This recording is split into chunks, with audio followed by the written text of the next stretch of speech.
Hello. Hello, everyone. This is the Shill and Chill podcast, and we are shilling everything that we own tonight. This is what we. I have PSA returns. This is Professor Oak, and Basic should be joining us shortly. If my camera falls over, just don't worry about it. It's fine. We'll figure it out. We'll get through this together, and we'll see how bad my returns are. I've looked at the first three grades. It wasn't good. Sixes and sevens. I was very disappointed. By the way, how are you, Oak? I'm sorry. Good evening. Cheers. Hey everyone. Yeah, What, Professor what, Oak here for the fun. It's the PSA return in the real digital flash. as you can tell, I'm a mess. Uh, I'm a boomer, and this was really hard to figure out. I don't know where Basic is, but I did send him the link. If PK wants to join, just, let me know. Actually, that would pretty much be impossible. It would just not work. It would just not work. Okay, let me get into the this little PSA return we got here. Oh God. Okay, this is so embarrassing because I was so sad. I ended up buying all of these cards. Uh, Oh no. like ended up buying them all for too much money, and it's fine. Let me get the lighter out of here. Jesus fucking Christ. It's just such a long wait, isn't it? It's just like I saw good deals and I took them. You know what I'm saying? Whatever. Uh, We I got don't know. superstars in the chat tonight. Who we got? Let's go Polly through. Northwoods, Drew, what's up? Felipe. All right, that's what's up, dude. This is cool. Chief Ben. Chief been chilling here since like 9 o'clock. He's a fucking real one, dude. Here's a dude. I love him. I'm so jealous you have to meet him. He lives close to me. I'm like so dumb for not going Oh, to I didn't hang realize out. you were that close. Yeah, like he lives pretty close to me. I don't know why we don't do He's this, but awesome. PK, old he man, was, I Wade would say Mertz, was in the waiting room and I don't see him. I'm really sorry, guys. Ryan Clevin, Derek, Trapper. Oh Ill-equipped for man, this, to be fair. we But got a we're bunch of gonna. gangsters. I put the word out, dude. Some peeps came out. I appreciate all y'all for watching. This is, a fun little thing that I wanted to do, and we need to get the watch hours up on this shit. You know what I'm saying? Like, they won't do anything for me until you get 4,000 watch hours. Can you believe that shit? I have so much of that, but they won't give me it because I'm in shorts. They don't count short hours watched Oh no way. towards monetization. So I'm like, fuck off. Like, Hmm. so I have to get, start something a little more long form and fun. So we gonna do it. This doesn't look like the order that I sent to them. Hmm. Okay. Anyways, all right. Sounds like you're gonna be making some videos. Yeah, I'm gonna try some fun things with random people, and if you want to hang out and chill your shit, you Love know, it. we doing things. We We out got here. Vaporeon, Eevee, Oh yeah, my new play mat. I think it's like Espeon, Poker Evolutions. I love it. Leafeon at the Okay. bottom. I love it. Yeah, it's a cute one. I like it a lot. Some Umbreon action in there. Good stuff. All right, here's the fucking pain. Let's go. All right, this was the first one. I love this Ooh, card so much, baby. but like, I thought Oh. this was gonna pop off. Okay, I'm gonna shill cam this. Hold on, let's see. No, not me. Nobody Mm-mm. wants. There we go. I love this card so much, and I think this is the one from the World Collection. Yeah, the gold stamp on the edge. And then this is the regular Black Star promo. We got a six and a seven, not good. That was the first. Those were the only like I saw three of these. They were not good. It's fine. I've Well, bought all of them since. So World Collection is better than the regular Black Star. Yeah, I agree. Unpopular opinion for some, I'm sure. Let's see. I don't know. Those are L's. Those are big fucking L's. That's all I know. These are the cards. Dude, okay, I'm so excited these got, oh my god. Okay, Pikachu Libre, Hollow. Ooh, that's a good grade. Okay, these look so shit out of the decks that I got them in, and I don't even know how this did that, but like, I must have bought like 10 of these decks, and there was maybe like 3 or 4 worth grading. Wow. It's so bad. Oh my god. But I love this card so much. I wish they Nine's good. Nine's good for the half deck. Yeah, there isn't many tens in the half deck for that. Oh, and there's not. I thought that the pop was gonna go wild on that card. Here's the non-hollow. I don't know why I did that, but 2. Nice. I got a 9 too, so I'm pretty stoked on that. Yeah, you may have someone that wants it as a set. Yeah, and I think I have one more of the hollows. I don't know, but these don't seem to be in order, which is not great. But oh, the real. Oh wow, this is not mirrored. I'm having such a hard time with this. Ugh. Okay. Pretty good. We got 2 of them. 9s. Hang on. Basic said the link isn't working. Oh, Let me. I'm gonna send it to him in Discord. Yeah. Basic, jump on your Discord. I'm gonna send it to you in there. I'm equipped for this. You good? Don't worry. I got you. Let's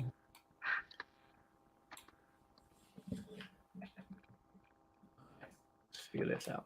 What's up, PK? Thanks for hanging out and sending all the boys over. Sending the army. He's such a good dude. He is. He's PK, best. You're such a good man. He supported me so much when I wanted to get going. He's been so kind to me. Yeah. One of the good ones. My cat is trying to steal the PSA returns. Oh, little Evie.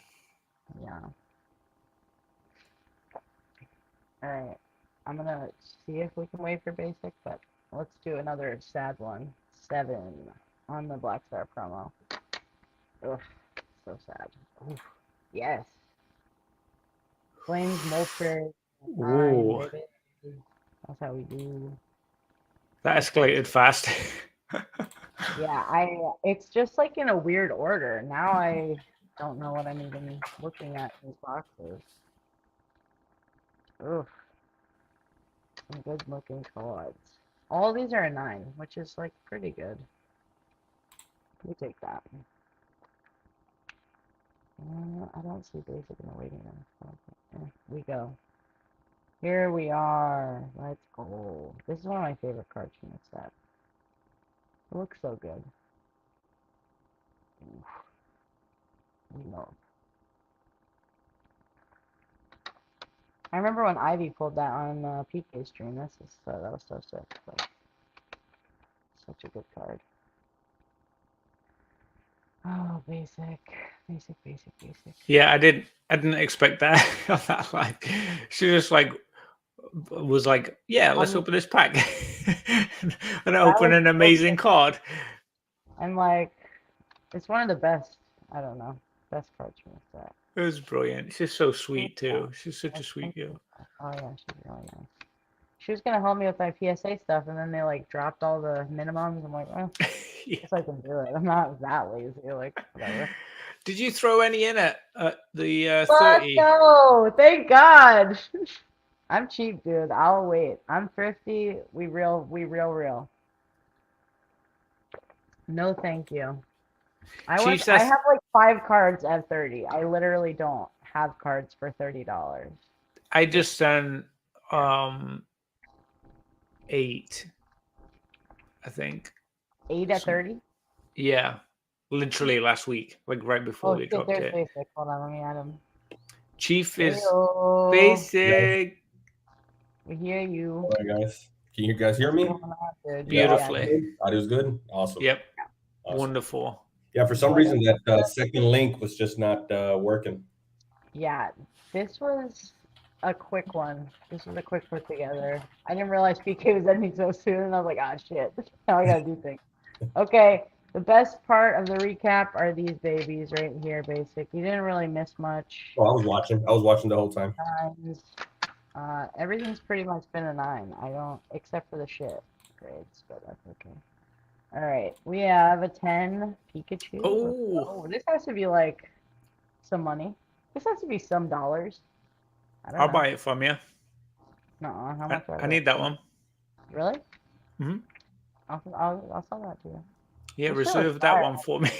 I need that one. I'm just like, if anyone wants to claim any of these, just throw a claim down in the chat right here. No. Listen, those Japanese, even commons and uncommons, are awesome with that golden border. I It's do like them. The flawless. old back Japanese stuff just like hits for me. I don't know. Oof, They were in the so future heavy. before we even started the present. I mean, with Ugh. some of the foils and the, like you say, just the bordering alone, that card looks gorgeous. Dude, the old back, I don't know why. I must have like, I don't know if I opened these as a kid. I had to have because this is just like, this hits for me. I don't know why. Love it. I don't remember opening a ton, but that has to be one of them. I don't know. All right. God damn, it's mirroring. Okay, Scyther and a 9. That ain't bad. We take those. All right, that 8 is really fucking tragic. Honestly, I don't.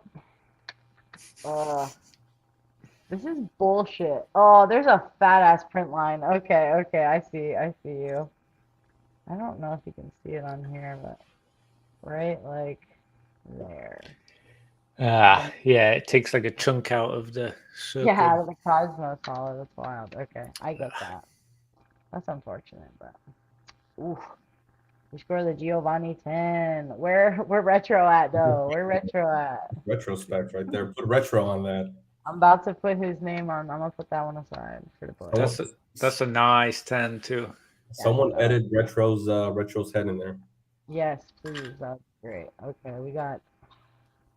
This is annoying. I do need this actually. I think for my 10 set or for my Charmander set registry. So we Gucci on that. That's cool. Yeah, these are good. You got some good grades. Yeah, dude. These are nice cards too. These are all from the same pack. I had them in my binder for like many years. Wow. I love it. That's a good Misty Giraffe. I don't think I had any Misty Tears. I'm surprised that I didn't pull one ever. Lava Fett and a 9. I think this is the only pack of Neo that I've ever opened was that Lava Fett. Maybe I have one more, but I don't think so. God damn it. God damn it. Vaporeon. That's a tricky one. There's so much foil there. That's a hard one. Oh, I think Vaporeon out of base jungle fossil is the best hollow in the set. It is. It's also the first hollow that I ever pulled in when I opened jungle. Like that's the one of the few memories I have of opening Pokemon cards is like hitting a first ed Vaporeon the first time I opened a pack. And this, I thought this was definitely gonna get a 9. I'm gonna hate myself, but I'm gonna probably crack that. Cracking CGC 8.5 it. In the crack game officially? We crack. We in the crack game, dude. You know. Hey. Me and Rattle, bro. Alright, let me next block. This has some Japanese modern or something in here. Alright. Number 2. Alright. This is fun. Real live shit. Oh, this is all my Charizard. Ooh. Okay. There's some modern. This is such a stupid. Okay, this is the dumbest card I graded in the whole submission, and there's 5 of them. Hundreds. We got a 10. Or 5 of them. This was something I was gonna just sell anyways, and it pays for like half of the submission. I just googled it. Those are $50 in a 10. That's a play. Wow. That's like a $4 card. If it has Charizard in the heading of a card, it is a win. Regardless of the price, it is a win. Every Charizard card ever printed in the history of Pokemon should be slabbed. Yeah, it's gonna be eventually. Unfortunately, probably. Yeah, you got it. Hey, Ivy, what's up? Thanks for hanging out. Okay, we have some. Ooh, gorgeous. I love this card. In the 9, that's fine. These are hard to grade. Weirdly. They are. I was just bidding on this last night. I love it. Is that staying in the PC? Probably. I don't know. I really like. I might have another one, but I don't know. If there's another one in here, then yeah. But then no. I mean, but oof, this is a fucking banger. I love this card. Wow. Hell yeah. Oof. This is my shit. I love Dream League. Oh, this is Cosmic. Damn. Yeah. Okay. I thought this was Japanese. That's funny. Okay. That's not. I don't think that's a super easy 10. Oh, The full art. I think there's a print line issue problem with these ones. I have one that's super off center in my binder, and I didn't realize that this one was a 10. That's fucking awesome. Hell yeah. I think I've only hit like that as the only 10 and the Charizard, right? I need to separate them. Mm-hmm. Okay. How large was the sub? 41 cards only. 41? I like didn't really know what I was doing, and I was like, fuck, this is like $450. Like, as my first like value sub like of a lot of cards. And I did one before I had a membership with like my Blaine's Charizard and like my Evo Charizards and stuff like that, just to like get them out real quick. And but this was like my first like long wait, like horrible shit. This is from I subbed these. They were received on 4/16.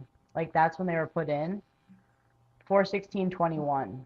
So like wow. I know people that still have stuff out from like oofa, let's go. I love this card. Japanese looks better, just saying. Don't ask. That's a gorgeous card. Love it. Yeah, I've never held the Japanese counterparts for the Amazing Rares, but already in English, you know, that card, Celebi, is like the most beautiful Amazing Rare. So I imagine up close and personal, it's slapped. 100%. I agree. They did so well with those colors. Just that burst of color. It really is so. And the dossier like, looks really nice in Japanese. Like they just like hit it out of the park with all of them, and that's pretty much it. That's probably all they're gonna do, right? I mean, oh, another one of these. Oh, another 10. We got this. All right. A little bit. All right. Next, Pikachu Libre. Is that a 9? Oh no, it's an 8. Okay. 8 hollow. That's not great, but like I said, these were super shitty out of the pack. Like I was expecting 8s on all of them, pretty much. So I'm pretty happy I got 2 10 or 2 9s. Oh, yes. Let's go. Nice. Yes. I like this card a lot. It's a really pretty card. Bring that back. Let's see that again. Give us a close up on that one. I'm trying to look at my cards, bro. I'm trying to like. No, we want to see it. That's such a pretty hollow. Oh my god. That is my favorite subset of all time.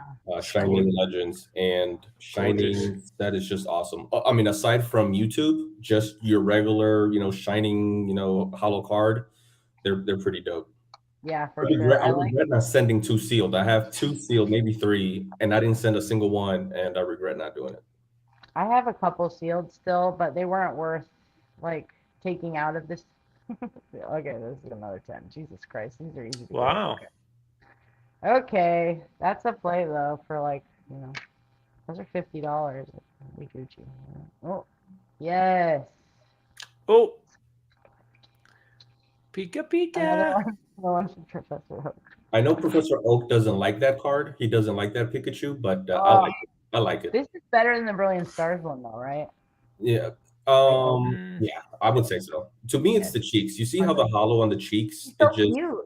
Yeah, the hollow on the cheek, the red. And cute versus like just cute, you know? Mhm. It's mad cute. We take that. All right. Oof. This is a banger. Sabrina's. Wow. Yeah. Or no, dark out. That's a clean 9. Does it have a white spot or something? Dude, Looks I really don't well know. centered. This is some bullshit. I got like an angry aspirator. Hold on. That's a very strong 9. I don't know, Welcome, dude. welcome to the club. These might be. Very I strong. might crack the fucking Charizard, my Blaine's Charizard. It's a 9 too, because I'm like very upset about that. To be fair, like that is. Okay, these are not great, Oof. but That's I a really cool card. like it. It's cute. It's cool. I like a chunky Gengar. You know what I'm saying? Ooh, Tag Volt Charizard. That's weird. I didn't know that was in there. That's such I cool opened a couple artwork. boxes of Tag Volt. Oh shit. He looks angry in the artwork. He's like Looks violent. hella pissed. Wow. I love it. All right. Oh, I think we have a couple more of these. Basic, do you want to take these with you to some convention? I'll send them over, and you just send me back $150. How about that? You know what? You send them over. I will sell them for you for no commission at all. Oh shit! Let's go. I don't remember this one. One time offer. One time offer. I'm in. I'll sell. I'm gonna send you like 5 slabs. So. 5 or whatever I have doubles of basically is coming your way. I love this card so much, and I really thought it had the shot at the 10, but I see this side is a little heavy, but that's a banger. I love this card. I don't remember the artwork at all. This is like the first White Star bullshit, like one of the first like secret rares. Oh, I don't remember that. This was a secret. This wasn't in English. It was just in Japanese, I thought. Maybe that's it. Oh, yes. Wow, you got some great tag team hits. Yes. This is fun. I love this card. Oh, that's a good shine, bro. That's a good shine. I had a rough time with the centering. I had the was it Blastoise Piplup? It was on his shoulder. I think I had that one. I had a few nice ones, but they're just not quite good on centering. It's such a fine. Is so awkward, dude. It's so awkward. Yeah. Oh my god, I did not think this was gonna get a 9, dude. Hell yeah. Wow. Oh, dude, it has the spots on the back or whatever. The dots. I can't even see it now. The white specks or? Yeah, the white speck problem. What is it? This is so off center, but I'm like still strong to get a 9 in that. It's very desirable card. I love this card so much. Okay, you know, cool. There's a breaker I used to watch. I used to when I used to spend too much fucking money on Pokemon. Back in 2017, or whenever what is this? 17, yeah. The last thing I ever opened was this break that I did for Shining Legends, and I pulled this card, and I was like, "We out, goodbye, good night, that's it," and I just left. I never came back. Like, how's that? I don't know. And Shining Legends was the last set I opened before like Sword and Shield or something. I don't know. Oh, last one. No, not last one. 10. I think there's a 9 in here too. It's crazy. It's such a long time ago too. China Legends. Feels like forever ago. Sure does. Oh, here's the other Neo pack I opened. That's a 9. That's a good card. I like it. Pretty good. We take that. Okay, this is a little box, so we're almost done here. Then I'll show you some of my pickups for. I just had a massive mail day because I just got home from work and I haven't been home in like 5 days. So this should be wildin'. Oh, amazing rare Jirachi got a 9. That's upsetting. My second favorite amazing rare. It is a good one. I think I didn't buy this. I bought the Shining Jirachi. I have that. That silver border looks cool too, with It the does silver look good background in on that action, one. for sure. Yeah. That's a dub. Oof. Fire chicken and an 8. Still cool. I don't see it. This might be another one. No, bro, fuck off. Come on, dude. What is it? Show us the back. What is it? There's What's nothing. what's There's going on with nothing it? wrong with this card, bro. In the correct game. This was the same shit that, like, all the other cards are from the same binder. Like, how you gonna tell me? Maybe that. I don't right see at it. the top here. Is that something weird? That looks really clean.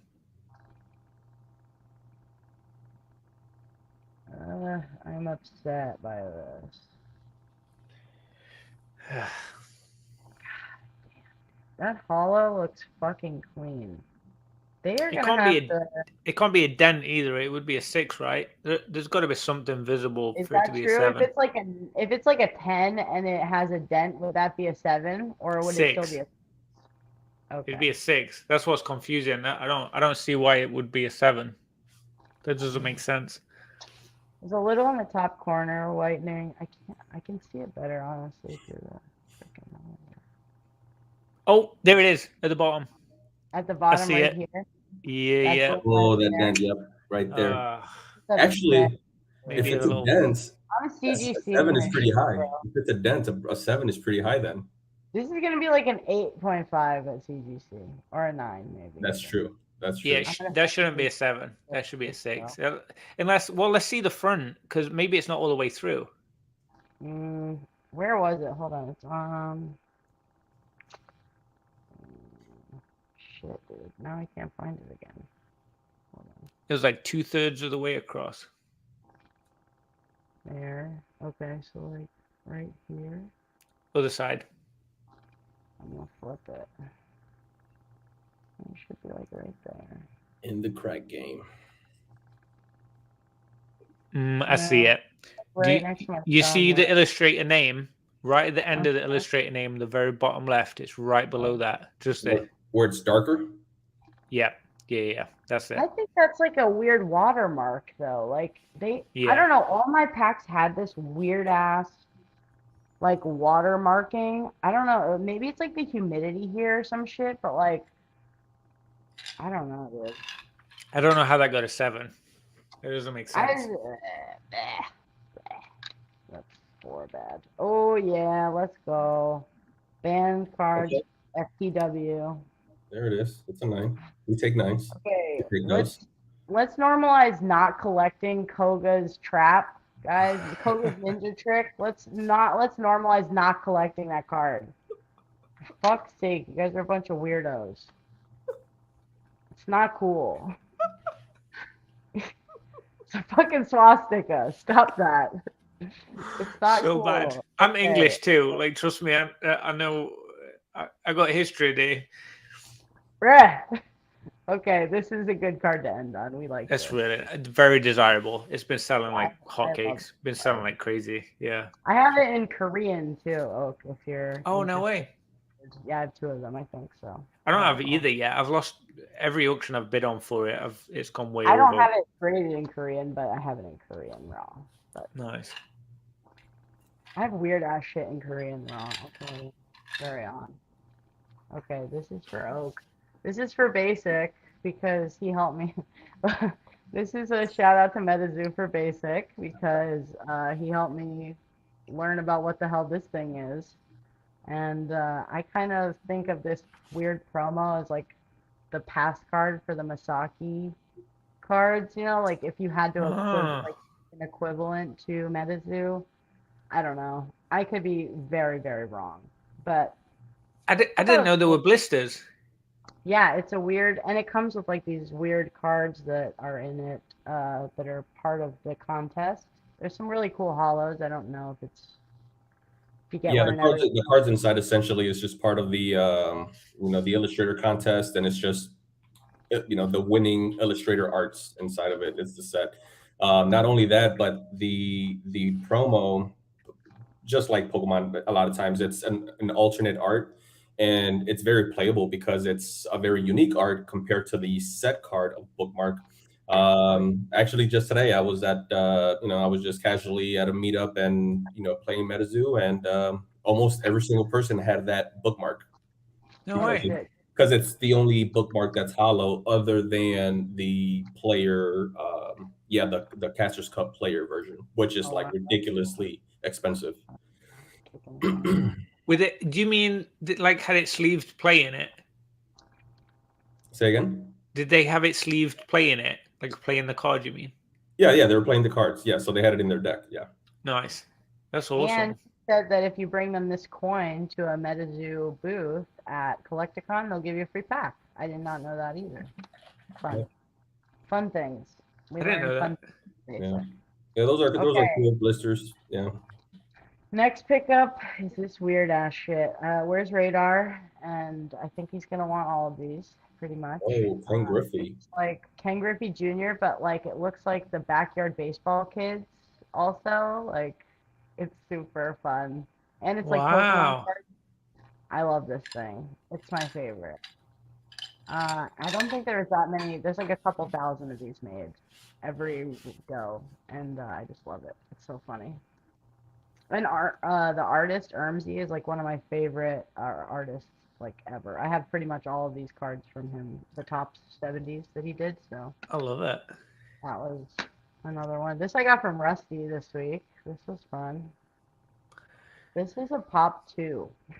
Sweet. I did not know this until after I bought it, and I was like, holy shit, this is just a cool art I liked. And Oak, you're gonna like these. Oh, baby. My new babies. My Pogo babies. Pika. You guys liking the Shill cam? That's what we're doing now. I like the playmat. No, I don't know if anyone's mentioned the playmat yet, but the playmat's pretty dope. This thing's fun, yeah. Thrifty, did you even see my camera name? Shill cam. Shiller. Love the Shill cam. Oh, yeah. Everyone in the chat, take a shot every time Professor Oak changes his name throughout the Oh god, no. Oh god. And then this is one of my World Cup decks. Bellingham, yeah. Jude Bellingham action. This is like a 28 of 105. Wonderful. 3 lines on his shirt. We mess with it.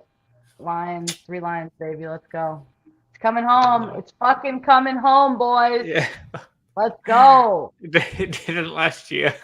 No, it's never coming home. God. Why? God. Oh, shit, dude. All right. Well, thanks for hanging out, guys. I don't know what we got here. Let's see.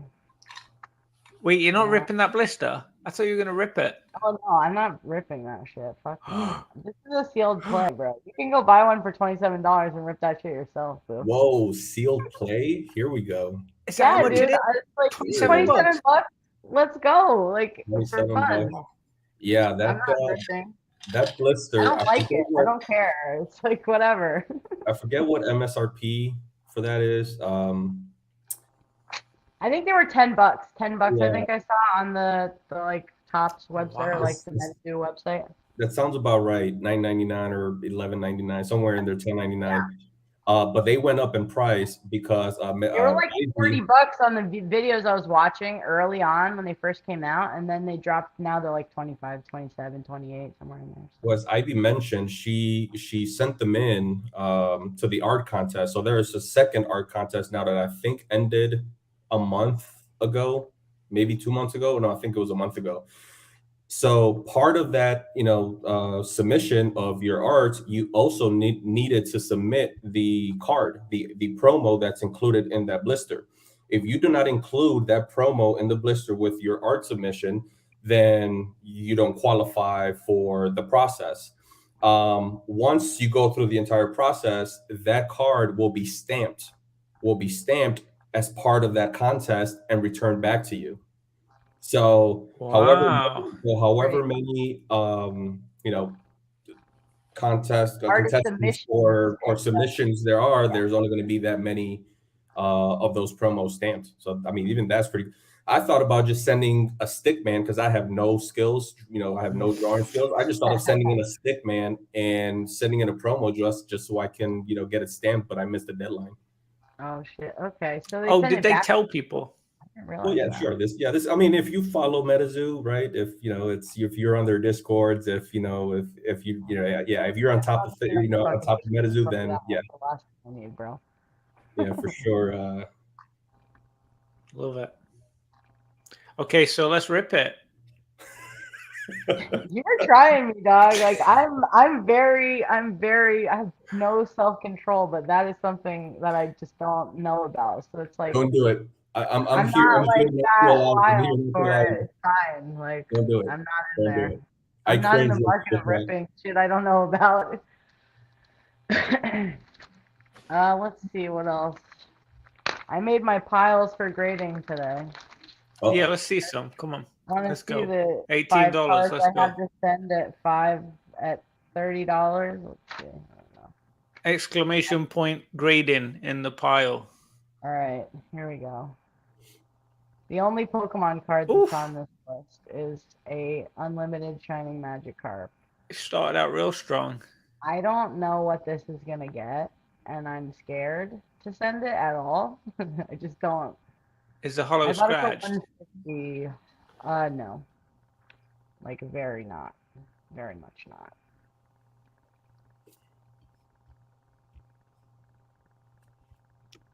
Oh, wow. Yeah, that's clean. Wow. That's really clean. And the back looks pretty good too.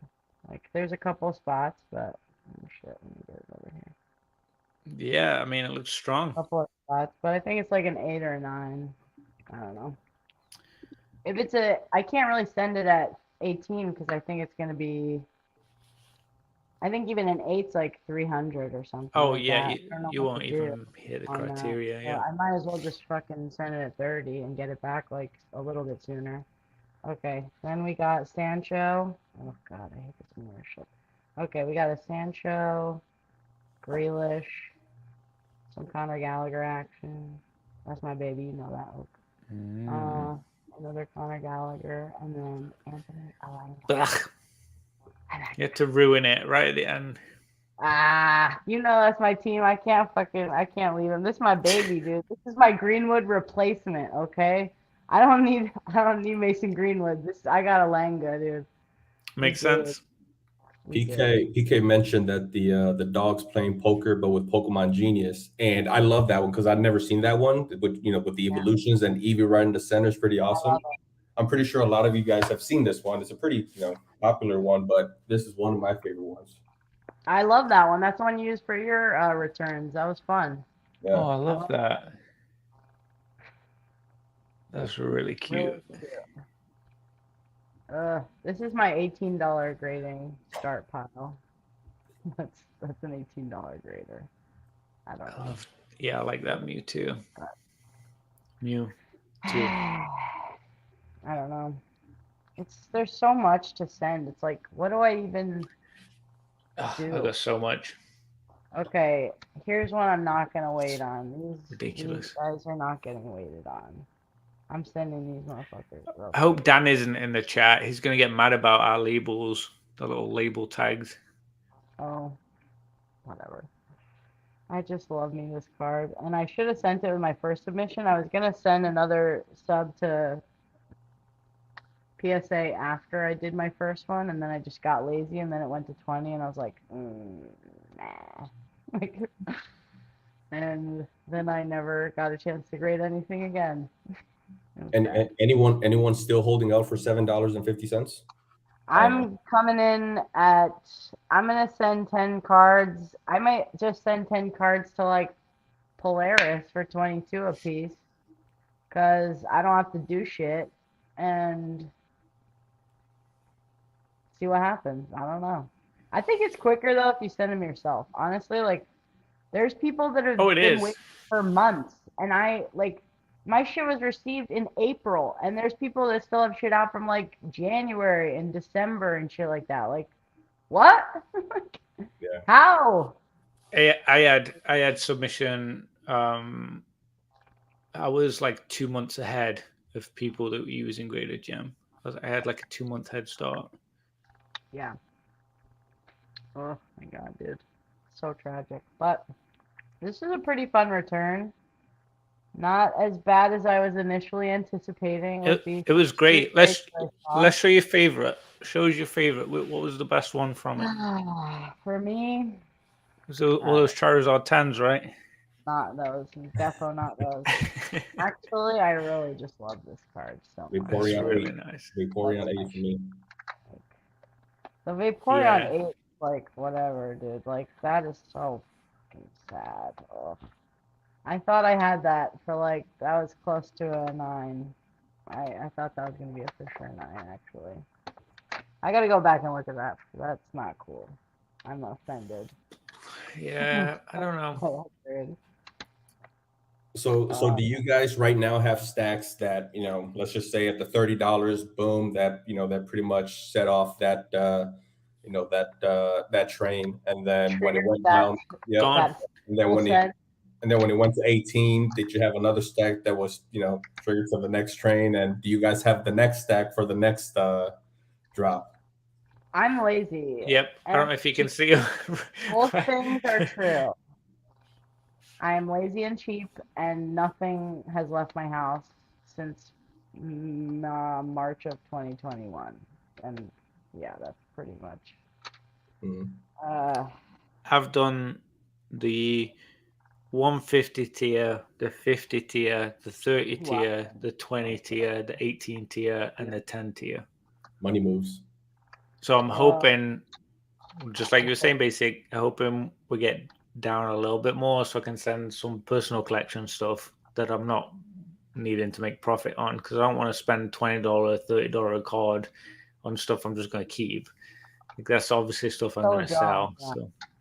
So what you're saying is you don't hold bags. You grade the bags and you get rid of them right away. He's like Dan, he sells the bags. No, the opposite. I keep the bags and I sell the nice cards. They pay for my bags. Yeah, for your Pikachu bags. That's a nice way. That's a nice way to collect bags. That's a very nice way. That sounds terrible. I mean, it is. Yeah, yeah, these got to be it right here. These two are my favorite. Yeah, they're really nice. That hollow is insane. Oh, man. I have a stash. I like the regular GX of this. I have a couple of these in like PSA anyways. Like, I really just like the Erica's Vile Plume is like super nostalgic for anyone that was collecting back when we were kids. So that card slaps, even the regular GX. All right, what do we got? I have a stash of like maybe 150, 200 cards that like I regret not sending back at $8, but at $18, I don't think I feel comfortable yet, even at $18, because they're just like, not. You know, there's a reason why they brought it down like to 25. And you're like, what did I do that for? Like, right? Go, sorry. Yeah, Shiny Mewtwo. So okay, so I said that the Shining Legends was my favorite subset. The Mewtwo is my favorite, what I'm still calling my favorite modern card. What do you guys, as far as subsets specifically, do you guys have a favorite? How about in the chat? I enjoyed opening celebrations. I opened more celebrations than any of the others. I mean, I've opened a few Shining Fates, but I opened a lot of celebrations. I really did enjoy that set, and yeah, I don't know. I think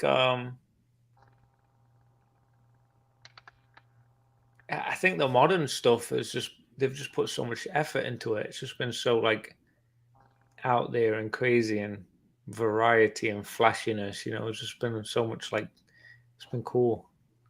But yeah, I mean, Shining Legends, I mean, look at that YouTube, and you had the Ho-Oh earlier. I mean, that is just like a promo from the freaking ETB, you know, like that. Gorgeous. So good, you know. Yeah. I think the Japanese had the Lugia as a. No, that was in the regular set in Japanese, actually. I thought English Lugia was also promo. Yeah, it is. Yeah. That's what I'm thinking of. For some reason, I thought it was Japanese promo, but what promo did they get? We had the Celebi as a promo too, right? I think I just picked that one up, actually, because I really like that promo. So isn't that is a Celebi a promo? I think so. In one of the big collection, like premium boxes or something. Yeah, I think you're right. So there's 3 pro. I mean, so what are the regular ones? I mean, I know it's Volcanion, which is like the most common. Mew, Volcanion. Mew, that's the one. Yeah, Mew. I never pulled Mew. Jirachi. I opened a lot of Shining Legends. Yeah, Jirachi. You pull a Pokelector. I've got to see now. Because there should be more. There should be a lot more that we're missing here. Yeah, I think of it right now. Yeah, you guys think that I can remember? No, absolutely not. How many deep are you right now? Oh, don't worry about it. We got this. Oh, a bottle of wine and 3 bourbons. Yeah. Oopa. Bottle of wine? Deep, please. Sheesh. I've got the water. That's what you need right now, apparently. I got one. Come here. Okay, good. He knows when to hydrate. That's good. We respect a hydrated king. Isn't Shining Legends X and Y? Why am I not finding it? No. Yeah, no. It's Sun and Moon. Oh, Sun and Moon. Huh. Okay. It was like the third or fourth set in Sun and Moon, I think. I'm not. Oh, there it is. There it is. Okay. Sorry, Shining Legends. Okay. We got Genesect. Forgot about Genesect. I have that one actually too. Genesect. We've got Volcanion. We said Volcanion. Jirachi. We said Jirachi. We said Mew. Mm-hmm. Lugia and Arceus. No, Arceus wasn't a shiny, was it? No. Arceus is one. Yeah, Arceus is it? I'm trying to see the color scheme, and I can't tell from the Rayquaza. Rayquaza was the other. Was Ray a promo for us? No, I don't think so. Oh, you know what? He might have been. No, he was part of. No, I think so. No, he was part of the set. I'm tripping balls right now. I'm it's too late to remember the full set. It's not good. Yeah, but that Shiny Legends to me is just hands down the GOAT when it comes to subset. Okay, let's see the chat. Which card they think you're gonna pull? What's that blister called? Which set is it? Is it Wilderness? It's nothing. It's like a weird. It's literally you don't know, so stop it. coming in with the names of the sets. Nice. Nice. I'm just waiting on UFO. Oh, look at him. He's on a roll. Look at him. Shit, he's investing. Let's go. That looks so cool, that card, though. Like, for real. That hollow and that color pattern on that card, it really is a cool looking card. All right, here's for DNA when he comes in. Here you go. Oh, that's our boy. I have a couple of these I gotta send actually. Is that an $18 send or is that a $30 send? What do you guys think? That's an $8 send to me. That's got. I need single digits. I need single digits. Oh no. I'm thrifty, even though thrifty. I know. Even though Elise is over here with the name, I'm thrifty. No, I need the lower. I'm a big mess. When it comes to Mew, it's just like, just spend all your money, bitch. It's fine. You know what they need to do? Here's what I'm waiting for. Sports cards are hot right now. We've got a lot of new products coming out this month. July is crazy for new stuff coming out sports-wise. Yeah, I just spent a shitload of money on tops. Exactly. And this next quarter coming up, what they need to do is run a TCG special.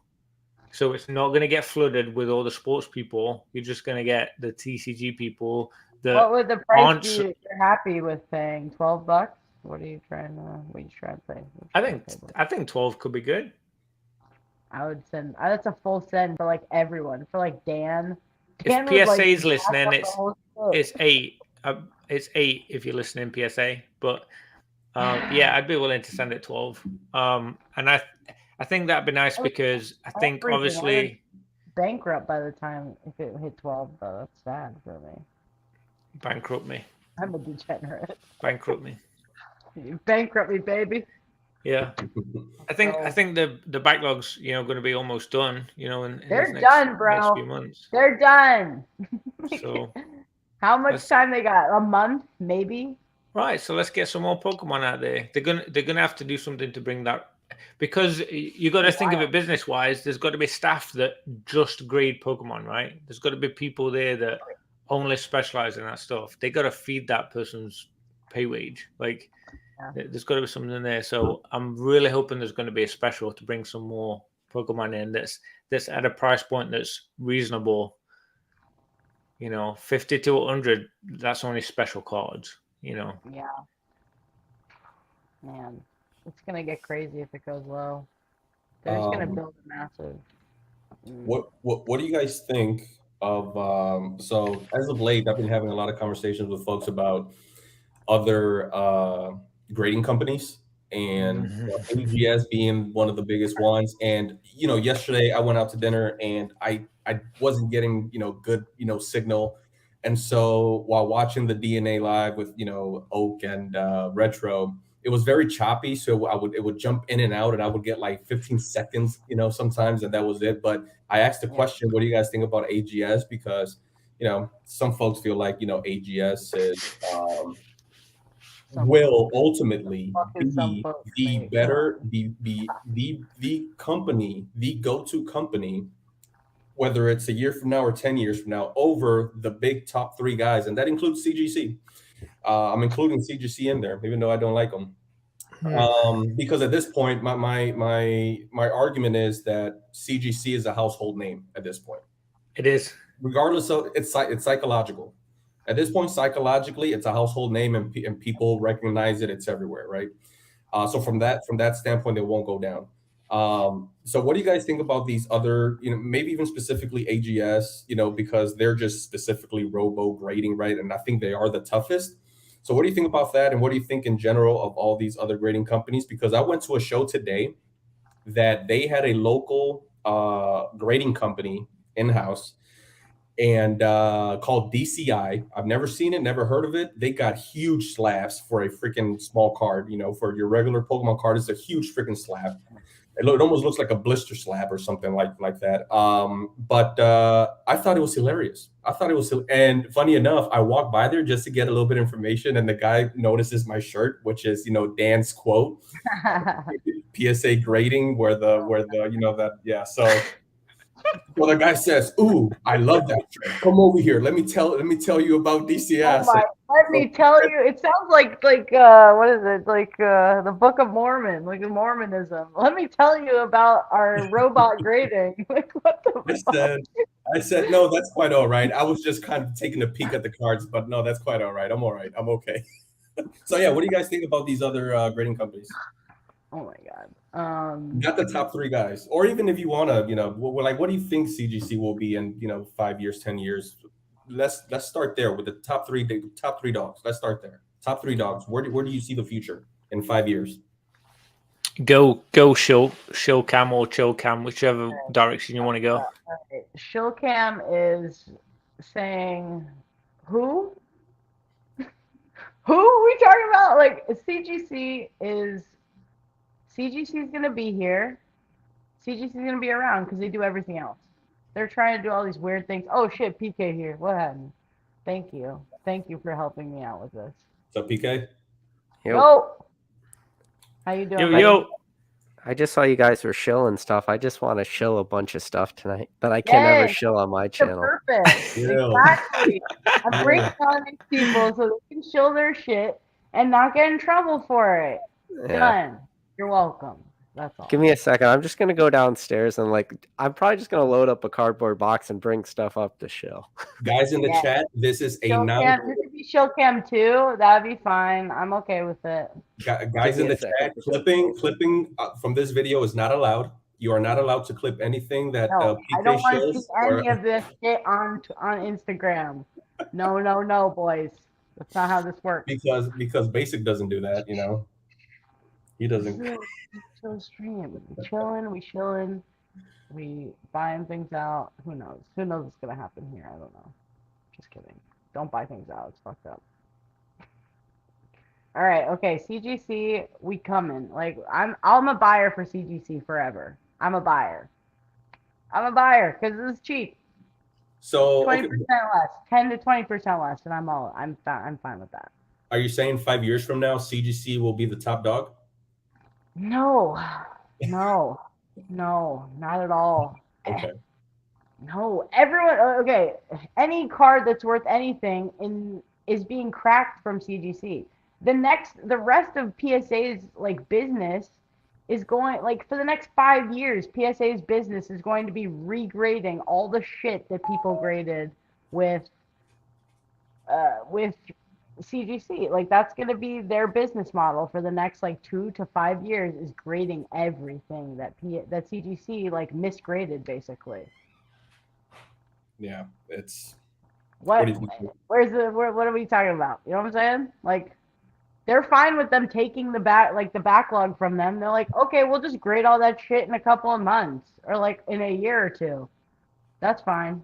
Okay, so here you go, guys. Oh, before you give your answer about the top 3 dogs first, I want to give everyone, because you know there's no gatekeeping here, at least on my end.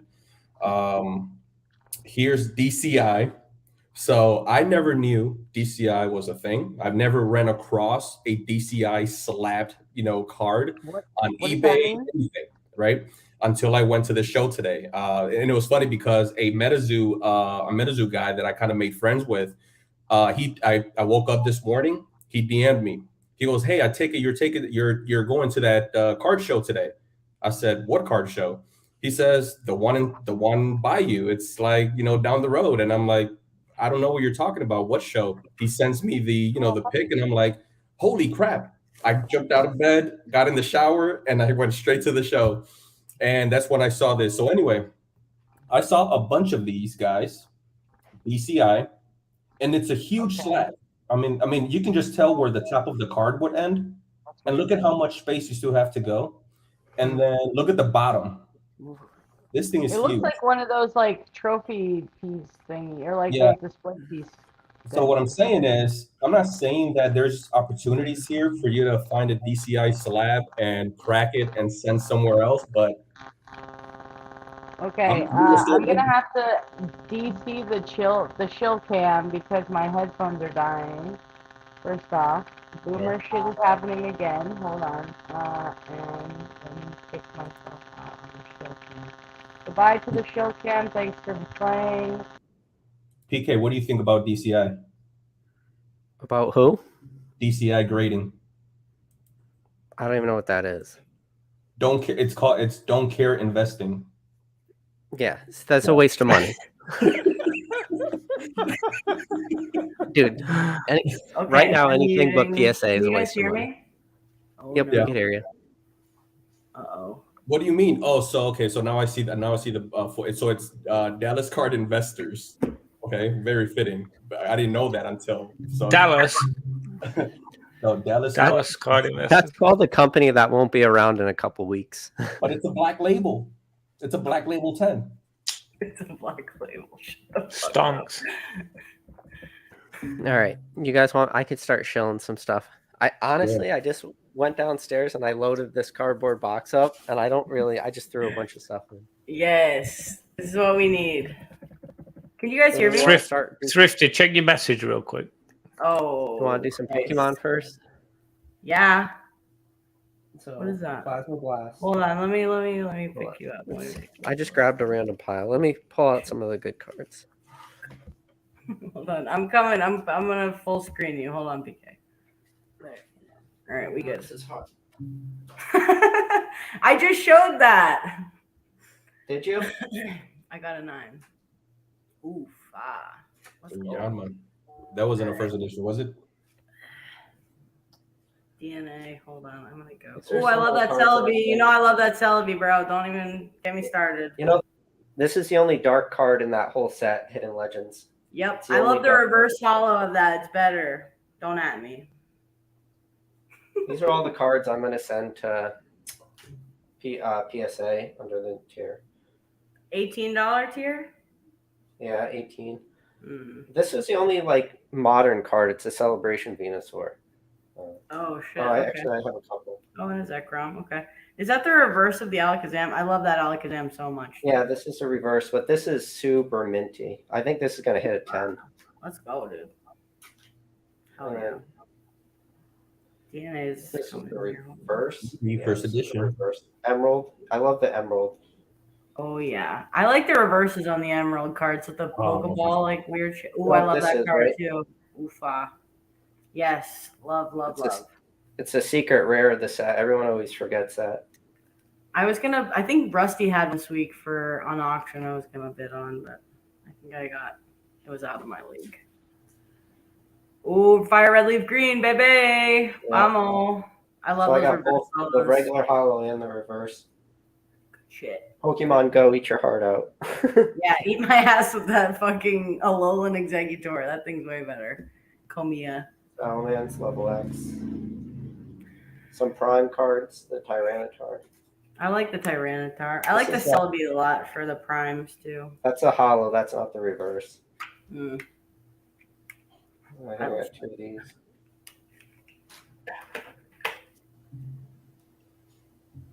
Oof. Ooh, Yo, DNA, I would let you in, but I don't know. I'm bad. I'm boomering right now, so it's let Oak take care of that. He's a pro. This is a beautiful card, Expedition. Oh, I love that. But okay, everyone likes this card, but I like Feraligatr better. Is that? I agree, Thrifty. I agree, 100%. The Arita, it's so good. It's just so good.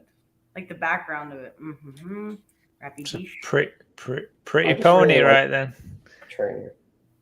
Hallister, you're getting modern on us. Hey, there's the Mimikyu. Try to shill this card once. On I know you're trying to fucking get a buyout going on this card so bad. All right, PK, how much for this bad boy? How much for this? Oh, give me that. Hold up. Yeah, this is gonna hit the 10. I think this is super limited. It's the hollow too, not the reverse. Hell yeah. I like the reverse better actually. I like the stamp, to be fair. I don't know. This hollow, this Jolteon. That's a good looking Jolteon too. PK, is this your $18 pile? Yeah, $18. Nice. What do you do? Like, you know, some of these are gonna be like, if they're gonna hit the 10, they're gonna be over 200. Like, is that worth sending, even if you know they're gonna upcharge you? These are all a lot more. All with the exception of the modern ones, like these aren't really going to go down in value. I mean, these 2 cards, these are classics alone. Yeah. This is so this one's Nope, sorry. That one's Sandstorm. Yeah. And then this one obviously is Ruby Sapphire. Yeah. Well, the $30 that goes up to the Japanese. That goes to 500. Yeah. So like, they're gonna upcharge you for some shit. Like, I'm sure, like that. This is modern though. This is oh yes. I got a couple of those. This is what I pulled with basic when we were at the pop shop. So I thought about just sending it because I pulled. There's some sentimental value in there. Okay, I got you. I don't know, $18. I feel like this card. This is from the Unified Minds. No, Unified Mind. Okay, Unified Mind. Hey, there's that card I sent you. I showed this card before on my channel. Go Pikachu, go! Secret rare. I like that one. Is that the non-hollow? Yeah, the rare was non-hollow from Skyridge. Yeah. Oof. Just a bunch of jungle cards. Vape Nash. We part of Vape Nash here on this channel. This is just base set Venusaur. Okay. But this card's super clean. Just base set Venusaur? Who says that? Just bro, come on, this is a shadowless Chansey, so I'm hoping this grade's high. Print lines or no? Yeah, the print lines are bad. It's got a little corner. Obviously, submission. All of the Raichus. A whole deck set. A whole deck set. Ooh, Vaporeon I see next. That's Yeah. my shit. Love I hollow. love that card. This is a reverse hollow. This was a CGC 9 I cracked. It's a reverse hollow. I want to see if it hits a 10. Hell yeah. Ooh. First hollow crystal. That's a banger. This is a Mewtwo that I pulled at the Leonhardt Pop Shop. Cool, and then nice. this Squirtle's the one I pulled at the Leonhardt Pop Shop too. Oh yeah. We got some art. pretty heavy hitters in this Full list. full art Victini. And then this is just a modern card. And then same with this. I don't know if we're gonna meet this 199. Half of those are going to be above 199, bro. What the fuck? Come on, dude. So I got a bunch of stuff I could show. Yeah, this is what we are here for, bro.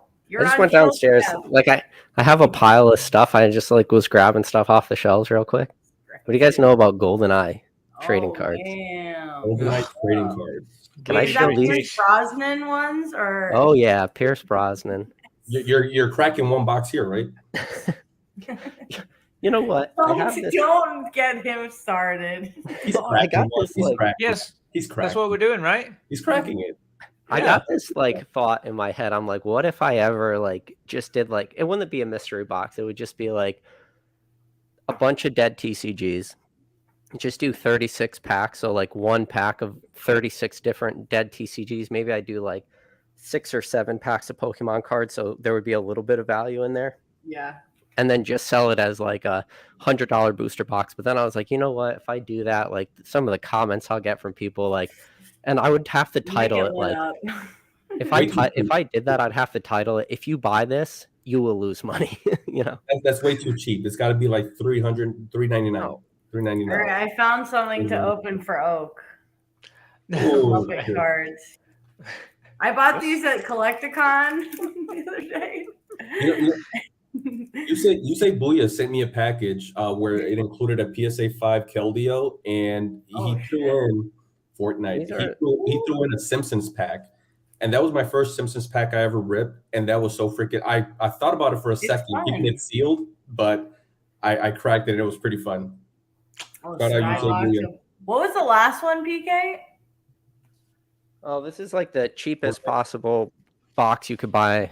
It's Deathmate. They were Upper Deck made it. I don't know when, but it's $20 a box. So it's just something I always. I thought it was celebrity deathmatch cards or something like that. That would be cool if they made those. You know that show with the claymations? That would be sick.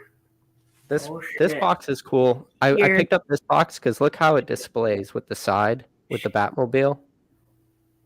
Oh shit, that's really cool. So I bought, and then so the front of the booster box. Well, I mean technically that's the front of the car. Then you got the side, and then the back is the back of the Batmobile. I always love that's this awesome. box. We got all the boys out here tonight. What happened? Hang on, I'm like a Power dog. Rangers Series 2. Power Rangers. Oh shit! Oh shit! Oh shit! Hold on, let me fix this. Okay, Batman tops.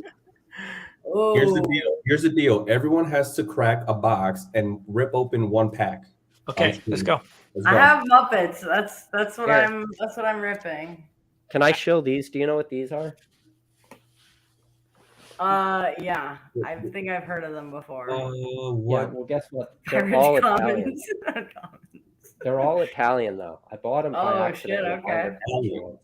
I'm a Korean Shill, so that's fine. Go ahead and shill your Italian wares. It's all good. I'm fine with it. DNA, hey, buddy. What's up? Oh, Can't shit. hear Can you. him. Hear you, man. He muted. That's all right. I remember my first live stream, DNA. God, this is mine. Can you hear me now or no? Yeah. Okay, cool. And people keep asking me, start a YouTube channel. Yeah, okay. Yeah, no, thank you. Okay, where's the G.I. Joe pack? You got one handy, Basic? Say again? G.I. Joe handy? I can rip open a G.I. Joe pack. Everybody's got a pack. Everybody's got a pack. I got my Muppets open. I gotta grab what do you one. want from me? I got the Muppets are open. Oh, we were ripping, really? Yeah. We're ripping something. I don't know what this is. I'm gonna do everybody's What the hell is favorite. that? Spawn. Oh, don't do Crimson Invasion, you fuckhead. Don't do that. Stop it. The irony. The irony. Let's go. I'd rather watch Fusion Strike the Open. Get out of here with this bullshit. You know how many packs this is? This is what 100 packs looks like. What is that? What's in it? It's a lot. Hunger Games.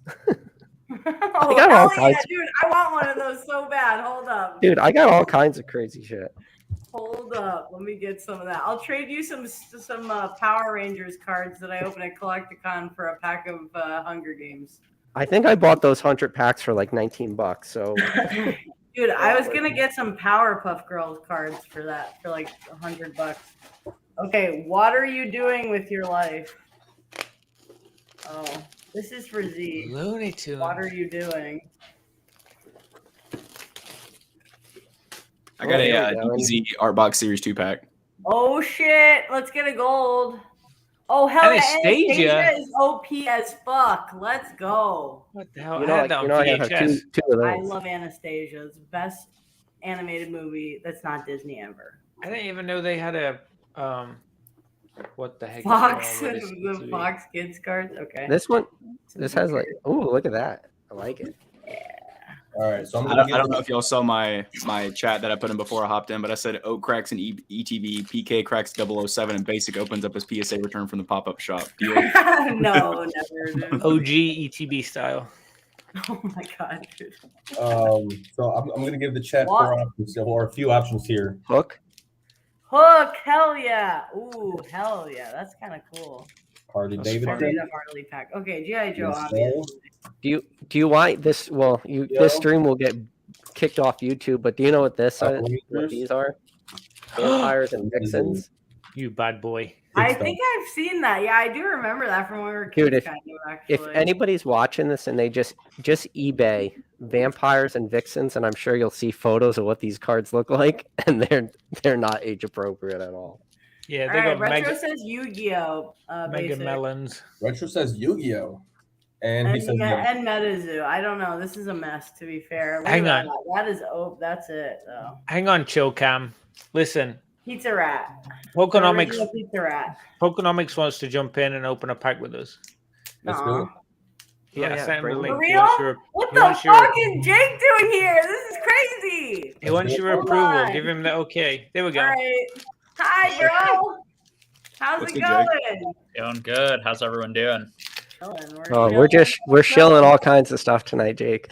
chilling. We're chilling. We're all gonna open a first edition base, so grab whichever one you have handy.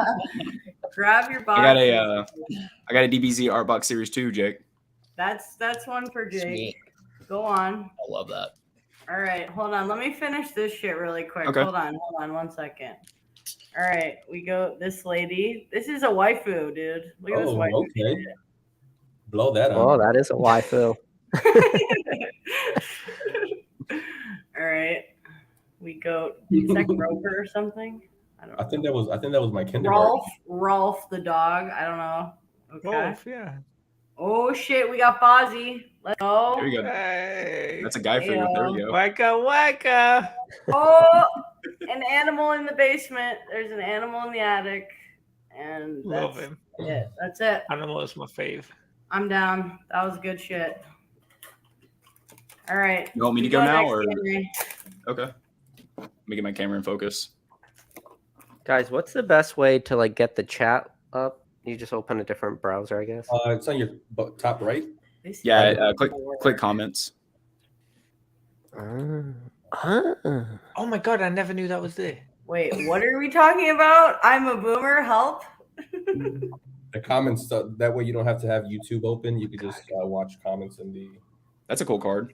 That is cool. Is that Oh, I like has that got like a hollow to it? Yeah, so they come with a really cool gold card. I actually got a really good deal on a complete set of these. Actually, Jake's the person who Jake, you showed these on a live stream one time. I was like, these cards are super cool. So I looked for them for about a week or so, and then I decided to pull the trigger. And I got an Art Box Series 1, Art Box Series 2, and then a lenticular pack for the price of like a sealed. I got a really good deal on them because they had all the packs in them, but they weren't sealed. So they went for like one price of like an Art Box Series 2. So it kind of worked out. That's cool. Whoops. You got the full Super Saiyan, whatever that's called. I'm not like a huge DBZ person. I just like the cards. And then the gold card is Vegeta. Nice. Oh yeah, let's go. Nice. Stonks. Straight stonks. How's the center? What do you think? Not good. Yeah, if anyone gets a 10 out there, I will pay you for your 10. I will pay you for your fine. Yeah, and it's got like some chipping on the back or whatever, but I just want to have a complete set of them and just like display them up on the wall, even if they're 6s. They're just beautiful cards. Yeah, they're sick. I have found that PSA grade's pretty easy on them. Like I sent some not that great ones that got 8s. Like they don't hit you too hard for like the little bit of chipping and stuff. And so for me, like just completing it in 8 was fine as well. And now it's just sort of like slowly upgrading if I can. If you can find it. Yeah, exactly. I sent off the whole set of 10 of them on the 18 just because I wanted to have them back. I was like, I'll pay the extra $6 a card to have them displayed up on the wall 6 months sooner. For sure. Yeah, they're cool. Yeah, I brought one to Collecticon, and a lot of people were like, "Oh, that's cool! Like, what's that?" They hadn't seen it before, so definitely one of those things that catches a lot of like DBZ fans' eyes. Where are you opening, Jake? I'm trying to figure out what would be fun. It doesn't have to be crazy. Something like cheap and silly. Yeah, I think my Muppets pack was $1, so that was fun. Okay, this one's Go next, basic. a serious one. Just to celebrate. Thrifty, is this your first live? Yeah. Okay, so because it's your first live, and sorry, Retro, but since it's your first live, and we got the whole gang here, we're gonna make this super cool. And this is gonna be an honest vote in the panel and in the chat. Which one? So we're gonna rip open Evolutions. Woo! Woo! Let's go. Yeah. And if you guys vote Evolutions, Jake will sing for us the Evolutions theme. Oh shit! That's a Patreon exclusive. What? I don't know what you guys are talking about. So, which one do you want? All right. What is the other thing? Sorry. What's the other option? It's the Tops the movie. Yeah, Mewtwo Strikes Back from that movie. You found the 2 packs no one wants to see open. Charizard. Hey, I can still sell them for $30. Hey, You could. That's crazy. I heard that if it has a Venusaur pack artwork, you're more likely to pull a Charizard. Hey, that's where I got my Charizard from. It came from a Venusaur. All right. Would you really? What's the chat got? Retro saying tops. Let's see. Yeah, you can open Nightfall. Much better Charizard in the tops than in Evolutions. Yeah. And they have some dope Mewtwo hollows. Cheats at Evos. Oh boy. Actually, I have a full binder set of that basic. I picked up a big Tops collection a while back, and I completed a full binder of that set. Tops, nice. Yeah, hollow and non-hollow. It was awesome. So today's card show, I ran into a guy at a booth, and he had binders full of tops. Man, I think I was stuck there the longest out of all the booths. I was stuck there the longest. Good. I took all the greatest looking, sharpest looking cards, hollows, chromes, spectras. I just took them all. Yeah, I got tops right here. I will build out submission. I got a bunch of tops series 3 from that same collection that I'm going to submit when it hits like $12, I think, because these are probably 8s and 9s. I like that Mewtwo one. That's good. Yeah, I got a couple Mewtwo hollows in here. I got the Fireboy, the Charizard. I'll pick that one up. Oh hell yeah. Okay. All right. What do I see in the chat? I guess let's go. What do you guys want to watch? Tops or Evos? Tops probably. I don't know. Yeah, I say tops. Here you go. Tops. I'll go tops. All right, let's do it. Tops it is. Can you like highlight his screen or? Let me see. Hold on.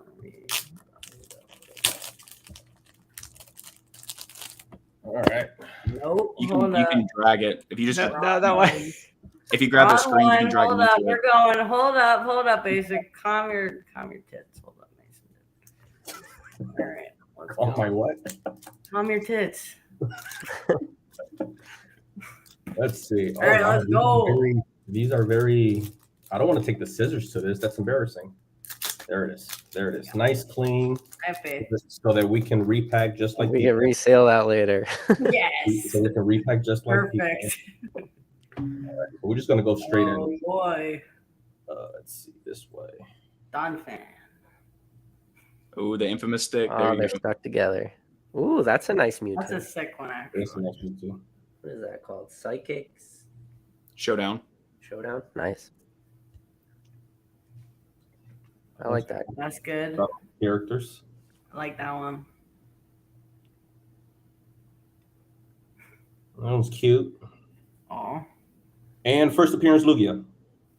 Oh, Oh, that's not bad though. that's a cool sticker. It's a cool sticker. Oh, it's a sticker? Oh, cool. Yeah. Actually, I think I have one of those sitting here next to me. That exact same card. Reverse. Oh, I think this one's in reverse. Let's see. Let's look at this one first. Plum and hollow ash falling or Oh, shit. That's Pikachu's ball, right? Or the ball Rest with Pikachu in Pikachu. it, bro. Yep. Here you go, Oh, basic. yeah. And Oh, yeah, you do have. That's the same shit. Oh, That's a that's cute cool. one. I like it. We Was that Pikachu and Snubble? Yeah. Here you go. Congrats on the first live, Thrifty. Thanks, dude. This was super fun. I'm like dying here. This is the best you get. This is the best present I ever got. All right, we're back to 6 peeps. Here, I'm gonna go get a pack that's actually worth opening. Hold on a second. Oh no, I'm gonna costing you All guys right. so much What- money. This is bullshit. I'm supposed What to be is- thrifty. Hey, I'm thrifty. I'm ready to go on Crimson. Like, let's go. All right, seriously, let's All do right. Crimson Oh, Invasion. hold right on now. one second. Let me get you framed up here, buddy. Hold on. Oh, Ripping. chill it. Code Don't make me card for the say it. Don't make coders. me say it. Are my sleeves. Code card for the coders. Let's do Go full to the front. Oh Christ. Okay. Backtracks. Energy. Shut the fuck up, dude. Just go. Hang on. I just ripped 7 packs. I just ripped the whole ETB. Oh and my not pull god. anything, so I No. just- Did you get something in it at least? No, nothing. I got a melodic hollow. That's cool. Yeah. Oh, actually, did get something. Hang on. Let's do this. Let's go through them and see if you can see. The last one is. Oh! Got him. Yeah, I pulled nothing. Literally nothing in the whole box. Yeah, me and Oak just figured out that one of my Oh neighbors. hell yeah! Cosmic Eclipse. Hold up. Let's Hold do it. up. I feel like I gotta go with my Let's favorite go. set. No, this Please isn't have a to open an classic. Arceus box to get this pack, dude. Please tell me. Yeah, this isn't a classic PK open either, so sorry. This isn't gonna be full of just. Is there a baseball card inside there? Pikachu. No, So I Pikachu. need a Jose Canseco Oh. card. I need one for my binder for real. Pikachu. I just saw the code card. Uh-oh. We got a banger.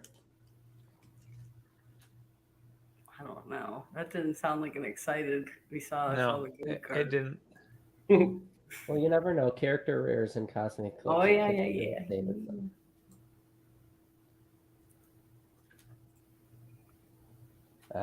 No. Didn't save it. Rest in peace. But the bravery, We got a bravery. first time that was ever. Do you know the first set bravery was ever in? Can't say. What Is generation? Emergent powers. it? Oh yeah. Huh. Question. Random Pokemon knowledge no one should ever have. All right, you ready, Jake? Hold on one second. Let me move you. Here we Dude, go. they need to no, miss- that's sorry. That was No, it. that's Oak. You get that Milotic Hollow out of here. Nobody Come on. cares. Stop Banger. it. Banger. So for What you got Nick, for me? I think I may bring that box to Denver because I want to open it. The box Oh, I yeah, showed. definitely. Because I'm Nice. I think it might be I think it might be not legit. Unfortunately, Fakey? Ooh. it could be fake. So I think we're gonna have to open it, and it'll be No. Can I see Oh, yeah. Can we see the box, Jake, a little more? Yeah, I mean, let's see. Well, the some- issue with it is the seal, like the tamper proof. They put like a tamper proof seal on the inside, and it's like half. It looks like it's been like cut. Oh, yeah, interesting. So I talked to the guy for a while. I don't think he resealed it, and he had bought it a long time before prices were a lot on these boxes. So the story seems like it could have just been that the damage just happened, that somehow it got ripped, but it looks so sketchy. So I have to open it. Yeah. So there's a chance on my box. Let's see. Oh shit. Let's see. And what is the box? I didn't see it. I'll show you He's grabbing it. Hold on. Let's see if it works on the camera.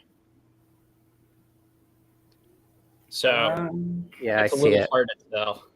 Yep, the top Yeah. seal, the top. Yeah. Oh yeah, looks like. You But see it's ripped. Yeah, but you wouldn't rip it from there. You would have cut through the top of the box, you know? So I honestly don't know what that is. The rest of the box looks really, really good though. And there's also a lot of weird things with score boxes that they got right on this box, because there's like different wrapping and it has the right wrapping for this specific box. I think there's a good chance it's legit. Good Yeah, enough. where that's cut too doesn't make sense why you would cut it kind of more in the front of the box. You would want to cut on the top of it, no? Yeah, you would think it would be weird. It would be awkward to cut there versus Cut and peel, I guess. They're probably trying to peel it, right? Yeah. You know, it's also possible like the person who was opening this was like preparing it to scam. So to wreck you. Yeah. So like the dude may have opened all the packs and then from the very beginning you knew what he was doing. But yeah, I mean it's all part of it when you buy these types of yeah. If you don't mind me asking, what's something like that worth? I've never seen that before. I'm not big into other TCGs outside of Pokemon. It's probably like a $2,000 box. Okay. Yeah, if it's legit, obviously. But in this current condition, I think it's like this is probably like $1,200 box, 13, 14. Like given the questionable nature, Possibility of sussiness. But, so if you crack it, you open one pack and it's real. What are your plans with the rest of the box? So I always bought it to open it. I bought a lot. So I bought a lot of these to open eventually. So I bought like multiples of some of the boxes to open eventually at like important special dates. That's cool. It just sucks because like the expected value is so bad on Dragon Ball Z stuff. Like you think Pokemon's bad. What's the graded market like for Dragon Ball? It's small. It's growing for like the score market. There are more and more people getting into it. I would say interested, kind of trickling in. Very, very small market. The people who are the biggest collectors in the world, a lot of them are from Australia actually, but there are a few different ones. There are people like who a lot of people know, like Wolfie collects, who collects sort of like everything, including score. If you've heard of Wolfie. Yeah. But a lot of the guys are kind of like big silent collectors. Don't talk about it. Don't have Instagram. It's also why it probably didn't blow up versus other things, because the people who have the most product never put it in the hands of influencers and never tried to make it blow up. In fact, the exact opposite sort of happened with that hobby. They really want to like keep it small and affordable and niche, and just people who are like super passionate about it. Like kind of naturally came to it. So because of that, you're doing that on purpose. I mean, because compared to our hobby, like yeah, it's pretty wild. Yeah, DBZ doesn't have a collectibles guru, unfortunately, or I guess fortunately. Yeah, it is needed. Jake is the collectibles guru. No. Yeah, I'm probably the biggest shill in that community. I'm as close as it comes.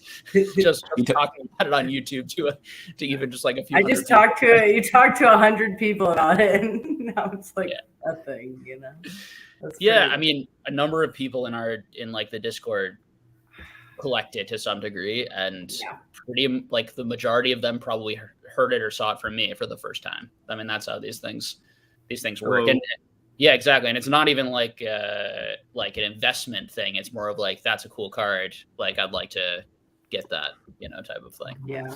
So Trying to make you a mod oak, but I cannot. All right, I'll open something just cheap and fun tonight. Yeah. Ooh. Simpsons Easy peasy. top. That's it. That's Bob's the kind of shit we're talking 1990 Simpsons. Yeah. Right there. We'll do some. You gotta eat the gum though, Jake. That's the rules. I opened it. Yeah, I got a lot don't of gum. make the guy sick, bro. Yeah, some guy sold me I think I bought 150 boxes of like that era top stuff from this one guy who was just like, please just take them for free, basically. Take it all. Yeah.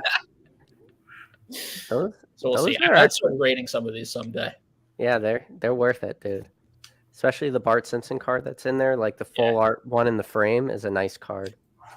I think they're cool cards. Cool. But prices on I'm waiting Hey, for like $7 PSA grading for these. I can tell you that. What much. is it right that now? I graded. will not add to what? Thrifty, you have to click on it on YouTube and you can add them to a mod. You can't do it through I'm literally StreamYard. only in stream right now. Hold on. Okay. Fuck show. I also have the WotC Simpsons box, but that one blew up quite a bit in price because it's WotC. Yep. I don't like this art style, like the cartoon, love like it. the comic art This is style. this is season 1 That's Simpsons. super retro. Yeah, this is OG. For real. Love it. I think they're pretty cool, and these I think these are probably still $2-3 a pack. Yeah. This is awesome. If you keep showing it, they'll be 5, 6, 7. Who knows? Maybe even 8. There'll be 3x in no time. The first Jake, the first card, what was Bart writing on the chalkboard? Was he said, "I will not add to the national debt"? I will not add to our nation's problems. Oh, nation's problem. Wow. Dude, I would grade that awesome. card. That's perfect, epic. man. Yeah, it's a cool card. The way to show the Simpsons is repack a modern booster box, go live, and act like you're going on stream. What is it? Whatnot, and then all of a sudden you got Simpsons packs, and then everyone figures out, oh, Simpsons pack. Like the amount, like if I had no morals, the amount of stuff like that you could do using Whatnot, giveaways, using your channel to show this stuff up, buying it all out, and then like I could sell these packs, like I got these packs maybe 50 cents each, maybe even less, and you can sell them for $4 or $5 all day. People are like thanking you. You're so amazing. Thank you for introducing me to this, all these types of things. If you have no ethics in this. I already talked about it earlier. Yeah. I want to put together like a 36-pack mystery box thing. It'd probably be like 6 or 7 Pokemon cards, but how do I sell that to people? I'm like, listen, this is worth nothing. It has a Power Ranger Series 2 pack in it. It's not going to be worth anything, guys. Sorry. So if people are interested, just a brief thing about these. So there's a lot of cool top stuff. So generally speaking, like this 50s, 60s, 70s stuff is actually very rare. So when we're talking about like this, like the sealed Star Wars stuff is pretty rare from like the 70s. But then if you get to the 60s and the 50s, like some of these boxes are actually, if you do find them out there, they're definitely worth picking up because they are significantly rare. All of this stuff, like 80s, 90s stuff, printed to absolute oblivion still. Yeah. Extremely easy to find. Do not pay up huge for any of these things. I will say the ones that have gone up quite a bit, if you can get like a sealed box, are some of the most popular things, like the Donkey Kong box, the Mario. Box, are some of the most, and particularly so for a little history. So they a lot of them, you'll notice if you're into these sorts of things, they have a black X or a black slash on the box, which sort of like ruins the box art. So if you can get one that doesn't have that, that's pretty good. That's pretty difficult to find. What you should do is you can actually, and what I do is I buy the boxes without the black, and then I buy empty, just the box, and then I buy the packs from because they're all opened, and then I buy the packs from it, and then you just put the packs in, and it's the exact same thing because all the packs have the exact same things in them, and that's just a much more affordable way to have like a beautiful looking box rather than buying the full box with without having that black. I could probably show examples if people are interested. Yeah, I have one if you want me to go get it. And the reason they did that is these were the ones that were actually, oh my gosh, let's see if I remember now. They were the ones that were like extras or something, or they're going to be returned. I have to look it up. Shoot, I forget now. I knew it like 6 months ago when I was into these. We got Shill and Chill history class also. Let's go. Shilling's weird. Like, I don't know. I don't think it's shilling. I think it's just talking about shit you like. That's not shilling. Yeah. It's like sometimes it's hard to shill something you only own one of. You know, when you own one of it and it's part of your PC, it's like, how do I shill this? What do I shill? The one thing I own that I'm never going to want it to be worth something. Like, fuck you, you know? I don't want to shill it. I just want it to be worth something. I just want it to be worth something. It doesn't have to be worth a lot. Just something. I just want it to go up in value. I don't want to shill it. I'm telling you guys, I'm shilling the dirtiest card game ever. Vampires and Vixens, guys. Go look on eBay right now. Good luck. It's the new White Schwartz. How much a pop? How much a pop? Like $30 a box. Okay.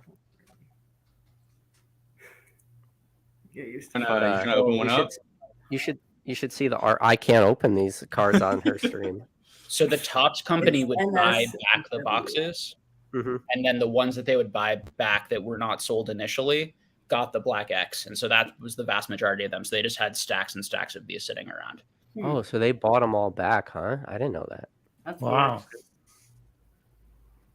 Yeah. And then they just sold them after the fact, I'm guessing by the pound. Yeah, they would buy them back and then they would offer them at like discounted prices.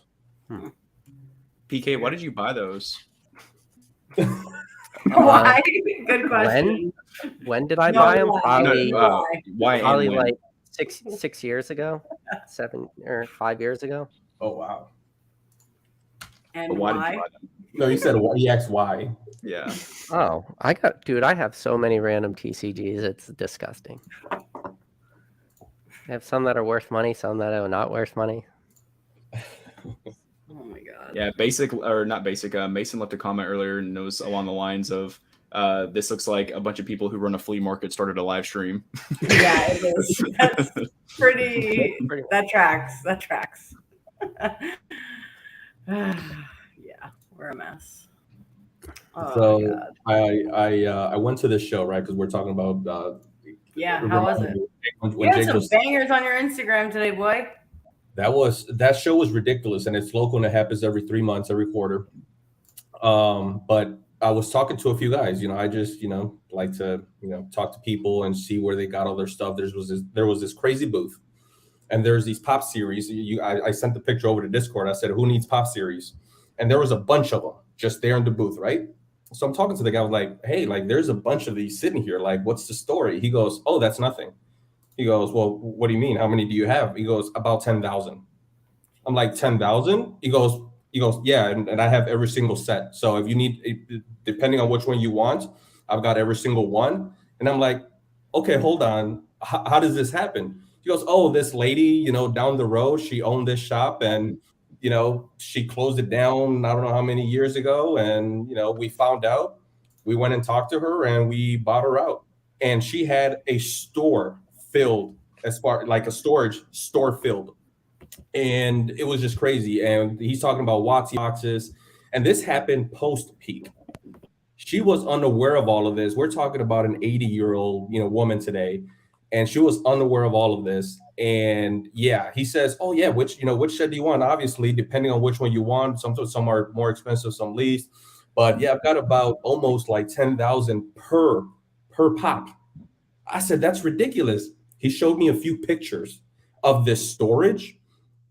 And it was just like whatever we've seen so far on YouTube. Like I think Poker Rev showcased, something with that one purchase that he made. It is nothing compared to this one guy, which makes me to question how many more of these stores are out there. But so basic, even Pop Series, I mean, obviously not Pop Series 5, but the other Pop Series, even on the low end, they sell for like $20 a pack. If you're trying to fire sale them. That means he had like $200,000 worth of Pop Series packs. I find that hard to believe. I saw the pictures, and this guy had a case of each sitting by him. No, a case isn't 10,000. You got to think how. So Pop Series packs went out to leagues. They didn't give each leader, like gym leader, 10,000 packs. So I'm going based on what the guy told me. The lady had to shut down her store. She kept everything. She didn't sell anything. She kept everything, put it in storage, and she called it quits. The boom happened. She was unaware of it because she's 80 years old. And some way, somehow, this person found out that, this lady exists with this storage. They negotiated. And actually, the way that they've been doing it is he's been selling, buying, selling, buying, selling as they go. And they made a little contract that he could only be the one to do this with her. I know that Pop Series 8 was like the most abundant, if I'm not mistaken. Is that right, guys? So they robbed this lady, basic.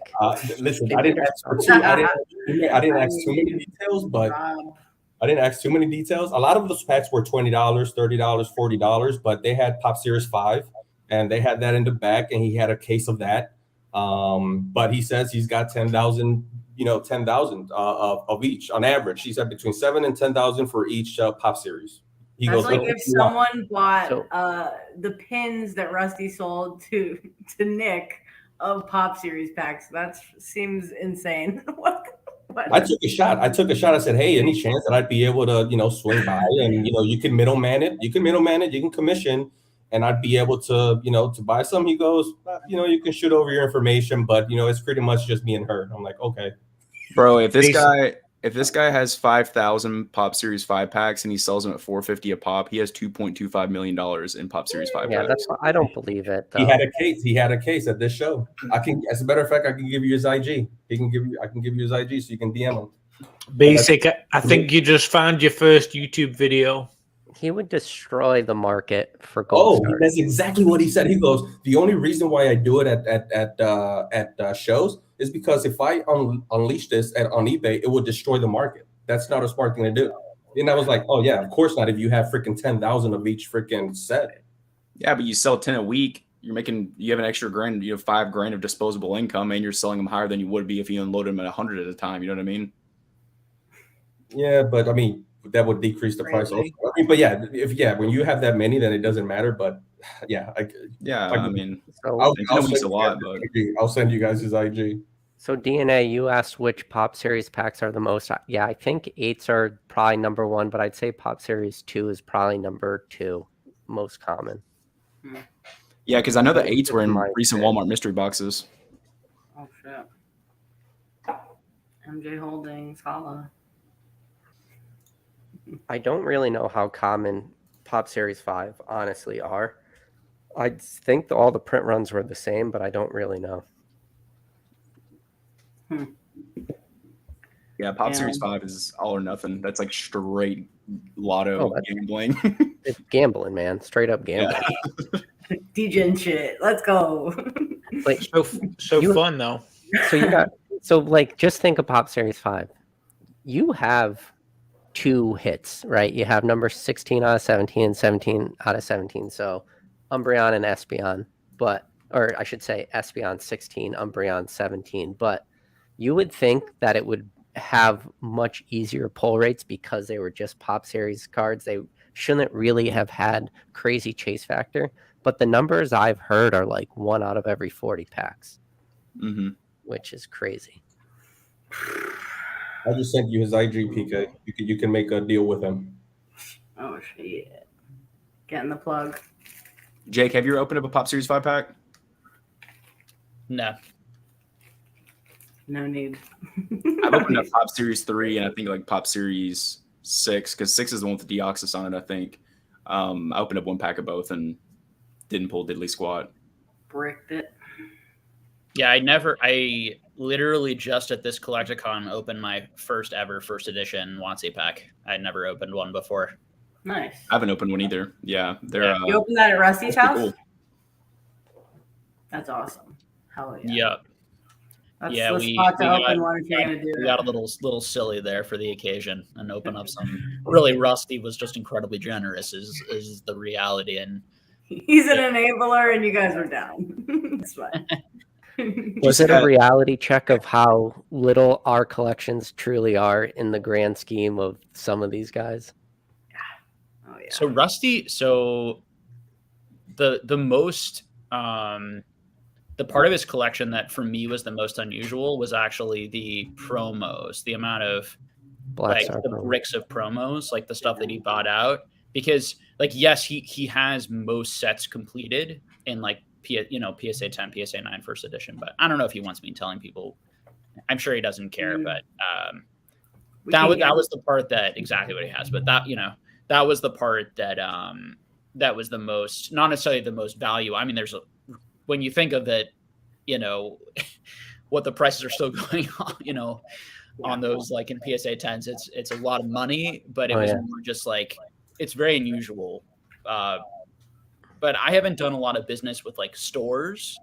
So, I was buying people's like collections for many years. So it's also why like I just never came across that sort of thing. Whereas like everything else in his collection I've come across or had, opportunities to buy. And then his uncut sheets. So the two things I was really excited to see were the uncut sheets and those. But Rusty has, some of certainly everything set wise, has most of it. And I know he has the Jungle booster box variant collection, which is the most ridiculous collection ever. Is he up to like 7 different booster box variants for Jungle? Just like something no one would ever go after. 7 variants? Wow. I think that's what it's up to. I think that's what he said. First world problems. I had classics on my channel the other night, and he told me about the rocket ornament cards I'd never seen, and Rusty and I were emailing, and he goes, I heard you in the live stream say that you haven't heard of the rocket ornament cards, so I thought you might like these pictures. And then he proceeded to send me 2 pictures of a complete non-holo rare sheet of Team Rocket and a holo sheet of Team Rocket, and I was like, dude, this is just mind-blowing, like the stuff that you have, like it's so crazy to me. Oh man. Did you see those, Jake? I didn't know. Okay. Yeah. That's a sick. I like the pack arts, the uncut pack arts too. Like those are such cool. Like I feel like that's like that's art, wall art for me in my house. Like those things he sells, I love those. I don't know if I'd pay $250 or whatever they are, but like they're pretty cool. I like them. He has my favorite piece that he has is the pre-release Uncut, and I believe he has it, or if I'm mistaken, it's Gem Minch. One of those 2 guys has the pre-release Uncut. I just want a sheet. I'll take any you sheet. can get a Burger King sheet for like $10, DNA. You know what I'm saying? Like I have like 4 or 5 I think of those. they're a lot cheaper than $10. Yeah, like $5 a piece. You can get some. I'm pretty sure old school Pokemon bought a huge stack. Oh God, he's got a brick of those. Yeah. Oh, well, there we go. Let's go. One sheet here. That's all right, cute. what we go here? Neo? Yeah, Neo Gen. This was Neo Commons. Nice. Hell yeah. That's Wow. nice. Neo Gen, one of my favorite sets. Hell yeah. That's an awesome. You said that was a gift? Yeah. That's super cool, man. That's amazing. I wonder how many card or top loaders like you would get in a pack like that. Like you get like a pack of 20, they just like ship those out. Where do I get the top loader for this? Excuse me, sir. Excuse me. Oh my God, dude. On a life-size Pokemon top loader.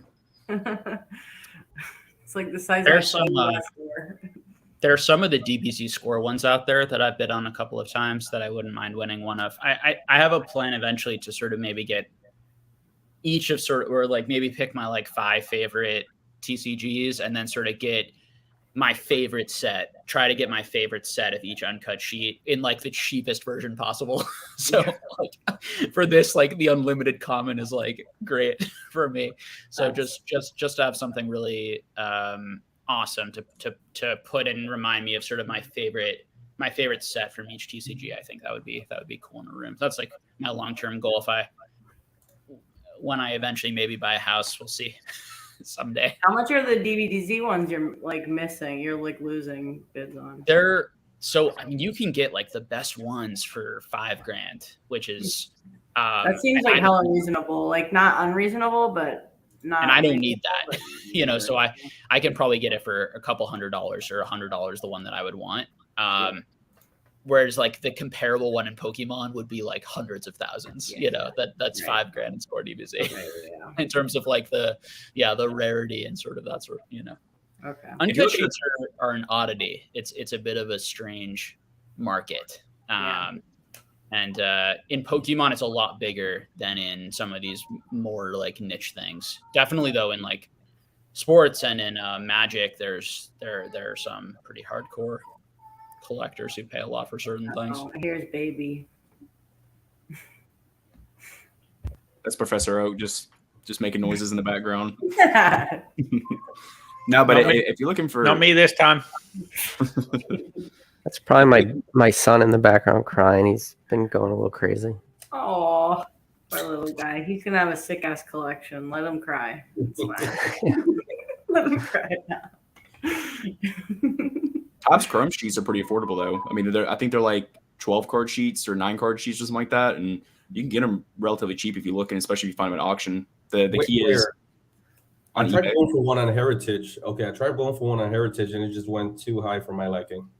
Yeah, I looked a while back. I can't speak. I'm looking right now, but the last time I looked, there was a lot of Topps Chrome Uncut sheets on eBay. What price range are we talking? Good question. Here's one for 180. Here's one for 350, 400. Here's one for 400. This guy went for like it must have been the Pokemon on the sheet, because this guy went for like $1,200. Yeah, this one has the Charizard on it. It's listed as a buy it now for $1,200. It's got Charizard, Raichu, Squirtle. I mean, it's got a bangers on it. Don't say Raichu, or PK's gonna have to buy it. I don't do uncut sheets, believe it or not. Yet have a growth mindset, PK. Until there's a Raichu one. Until I have to replace that, and then the.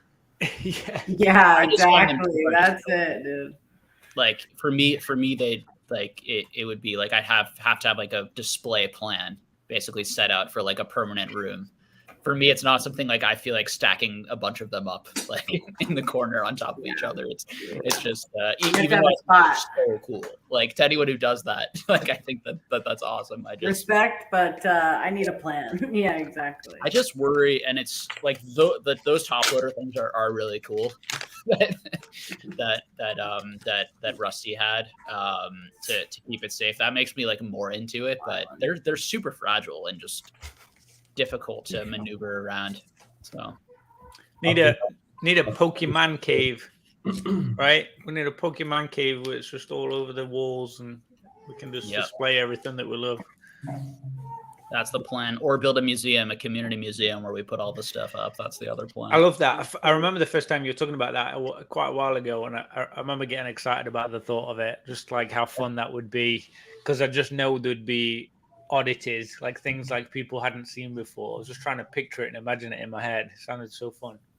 I think that it's definitely going to happen at some point, as long as people like stay interested and into it, because there's so many big collectors who like want to give cool stuff to it and are just like into making it happen. So as long as like people are still in a decent financial situation, which all these guys I assume probably will be,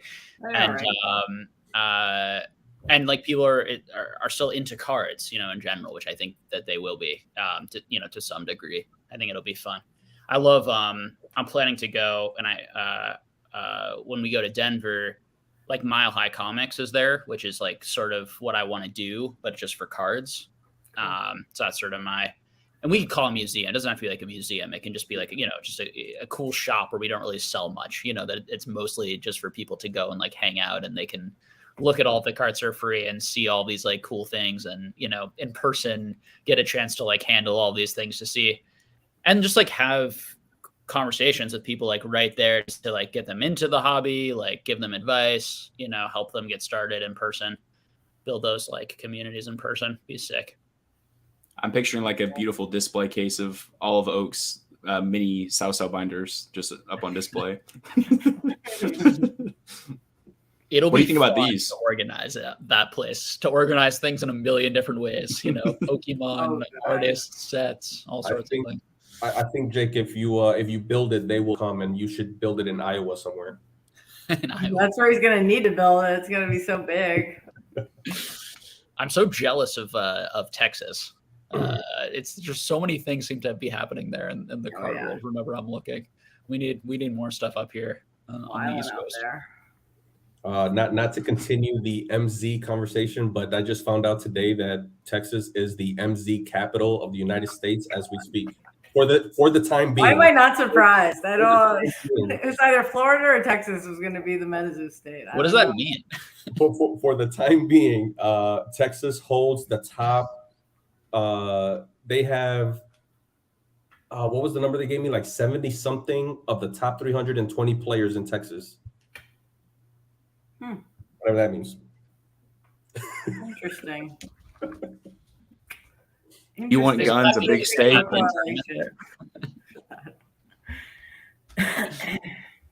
That's where they had the tournament, right? The big tournament was at Collecticon in Texas, right? That's where they had the first tournament. And I don't know if it was just a coincidence, but again, I just kind of learned a few things because I went to my first meetup today. And Austin is actually the biggest city as far as like how many players part of the rankings that are in.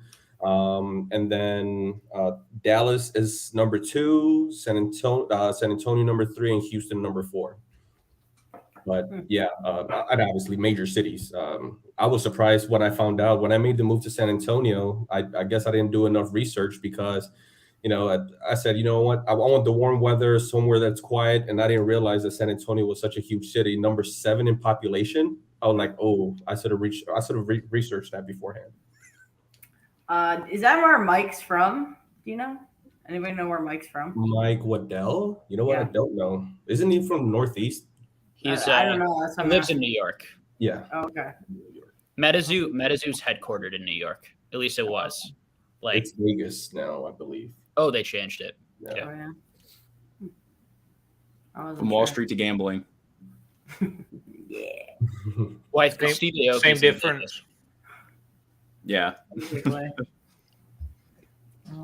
Jake, what do you think about these? The Shikishis? What is that? So they're like. I created a monster, bro. This is not good. Stop shilling. Yeah, Thrifty's been sending me stuff. Like a couple. She's like, "Hey, I think you'll like this," and then next thing you know, I think I bought every single thing. She's like, "Hey, I think you'll like this." But it's like a Japanese exclusive. They're like 5x. I think they're 5x5 or 5x4, something like that. But it's a Pokemon product, and they have unique art styles. And they have, is it 2 in a pack? Is that right, Thrifty? No, it's 1 in a pack. Okay. Yeah. So the packs, they go for like $20-$25, and they're super limited. And Rhyme Style, I remember seeing it. Thrifty noted that as well. He put them on his channel, and PSA actually grades these. So it's just like exclusive arts, and it's a very limited print run, and they're kind of growing in popularity. So I don't think I'm going to get mine graded. What I'm going to do is I'm going to get like a 9-wall display case, and I have I think I bought 8 of the 9 that I'm going to buy, and I'm just going to display them up whenever they all come in. So, but I like this artwork a lot. It's really super cool. It's got the legendary beasts on it. Oh yeah. Yeah, it's hard for me to know exactly without like having it in my hand, but like it's like a weird postcardy type of looking thing. It's really odd. Like I bought a bunch. Like that's Series 3 that he has, and it has like Kyogre and Deoxys on them or something like that, or Latios and Latias on one of the packs. And then the Series 2 ones have one pack art is Lugia, one pack art is Ho-Oh. And that's the one I bought originally. And I opened one, and then I was like, holy shit, these are awesome. And then I just bought a box, and then the boxes are like off the charts now. I don't even know what they go for really, but I couldn't even find it's really cool. Like Charizard art in the Series 1. Mm-hmm. They're not that old. They're like 2019 or something, I think, or 2018 maybe. I don't know. It's like pretty new. Cool. Yeah, I'm not a Charizard fan, but the Charizard art in that Charizard artwork in Shikishi slaps. Like it's got like gold hollow foil on it. It's super cool. Yeah, there's a cool Raichu in there too. Like it's good stuff. They're not that expensive, like 15, 20 bucks a piece. Like if you buy the singles or whatever of them, and the sealed stuff's a lot more expensive, like $42 for Series 2 or for $45 for a pack.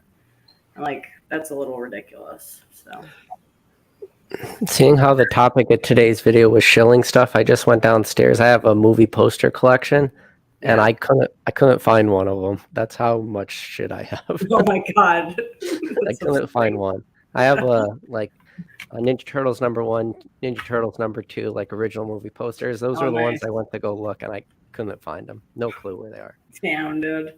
Well, maybe you'll move sometime soon and find them or dig them out. I don't know. Good luck. It's crazy. Whenever PK sells his house, they're gonna find a bunch of Pokemon items just randomly stored throughout the house. It's like in the walls. You put shit. Who knows what this is? What that's is that one? Is that for Monopoly? Is that one? Uno? I'll give you a hint. It's from eBay. Something to do with eBay. Oh, that's it. Is that the authenticity guarantee? Yeah, it's what comes with the eBay authenticity. Oh shit! I'm like, my first ever today. What did you get? Damn. That came in the packaging. It was funny. Now you got a showcase. Now you have to showcase, Jake. I'm trying to find because it's like it has like a magnet in it. Whoa. Yeah, I think I saw like Don Diego open something on there. I was like, that looks awesome. Like what? Yeah. Somebody say Shill. Shill time. Yeah, I bought this guy. Yeah. What is that? 2021, Jake? 2021. Yeah, Nice. it's the gold, the 1 of 1. Oh wow. Damn. You're going big, huh? I didn't know you were going that hard. It's not that big in Star Wars. No. Is the authenticity for Raw, is it 250 or 750 now? I don't even know where it's at right now. I think because they were going to change it. I thought it was 750 and went down to 5. I don't. Yeah. Another Maybe they shot. changed it again. Oak changed his name again. I'm not sure. Stop it. All right, you guys want to see a little Star Wars? Do it. Or no? That's what we're here for, right? Yeah, do it. You want to see a few things? All right. Hold on, I need another drink. I'll be right back. This is the Shill podcast. What's the show We podcast? we chilling. I got some comics. I'm about to go get those too. This is the Chill and Shill podcast. All right, I'll show you guys a range of some of the stuff that I like the best so far. And this is all stuff that I'm still actively trying to collect because it's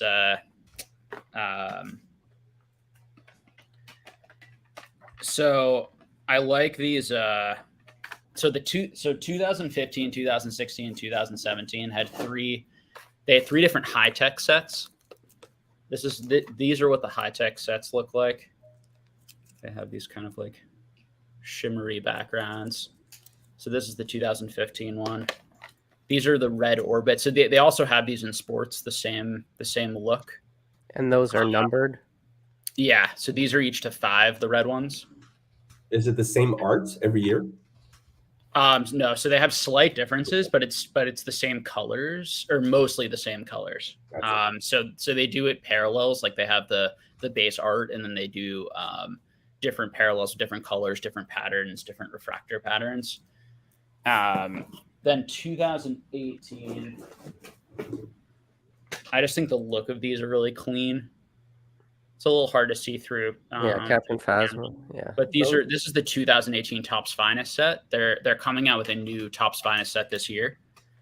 And then the set that's really blown up that a lot of the people have been yelled at for potentially shilling a little bit is this Galaxy set, which has like hand drawn art for people who prefer sort of hand drawn and don't like. Let me try to get this. There we go. Cool. That's sick. Be careful of this set. I'll just tell you guys, I bought a lot of this set a few months ago. Now I'm selling a lot of it because prices have really ballooned on this. We're not talking money tonight, but just a little. Just be careful. I think that these things, if Star Wars blew up, all of these things are insanely undervalued versus every other hobby. But who knows? Because it's a demand thing. Right. unlike in Pokemon where we all are connected to these things as kids, you have to sort of get engaged for the first time as an adult in this. Some people will be interested, some people will not. It's a little bit more of a sports vibe because it's not TCG. So it's a very different market. There'll be some crossover. I can show it again. So basically they come in different parallels. So like here's the gold versus the red. And you can get each character and sort of all the different parallels of the top. They're trying to like make you do a rainbow of each character. Oh boy. Yeah, similar. It's the same idea as like sports. Yeah. What they're doing in sports these days. So I've been having a lot of fun with that. I want to try to get a complete red set is my goal of these sets. I'll never actually accomplish that because there's only 5 of each card. Oh.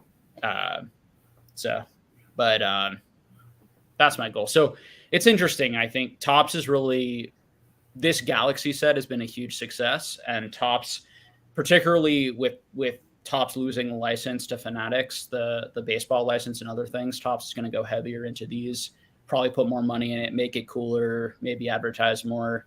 There's a lot of reasons. And then influencers are starting to jump on Star Wars and have been. So from the financial side, but just like everything else, if you don't like it, if you don't have a passion, if you're not interested in Star Wars or the characters or the style, because I have some friends who really like Star Wars, but they just only like TCGs. So this just doesn't appeal to them because it goes more into that like sports side, collector, or they like hand-drawn art. So they don't like, the movie figures. So there's sort of that I think those are generally the two hangups for people, in terms of their collecting styles. When you jump from like Pokemon to that, which is certainly different, I think. But Star Wars is like definitely top 4 for me in terms of my favorite IPs. So it's been fun, and I just love learning new things. So it's been fun. Kind of, if people have questions about it, you can always reach out to me about it. I'm happy to share. May the shill be with you. Be careful, in it. It's there's definitely some of that going on. Nefarious activities. Who's the big guy shilling it? I never really hear anybody talk about it, to be honest. Yeah, I mean, or I'm not I following. don't either. We obviously throw around the word shill really, really light. Loosely. We like in this car, like shilling is just talking about something. Yeah. Or showing it at all. So, but there are people who there was one card that in the span of 2 weeks went from about, maybe it was a month, went from about $500 to 12 or to 18,000.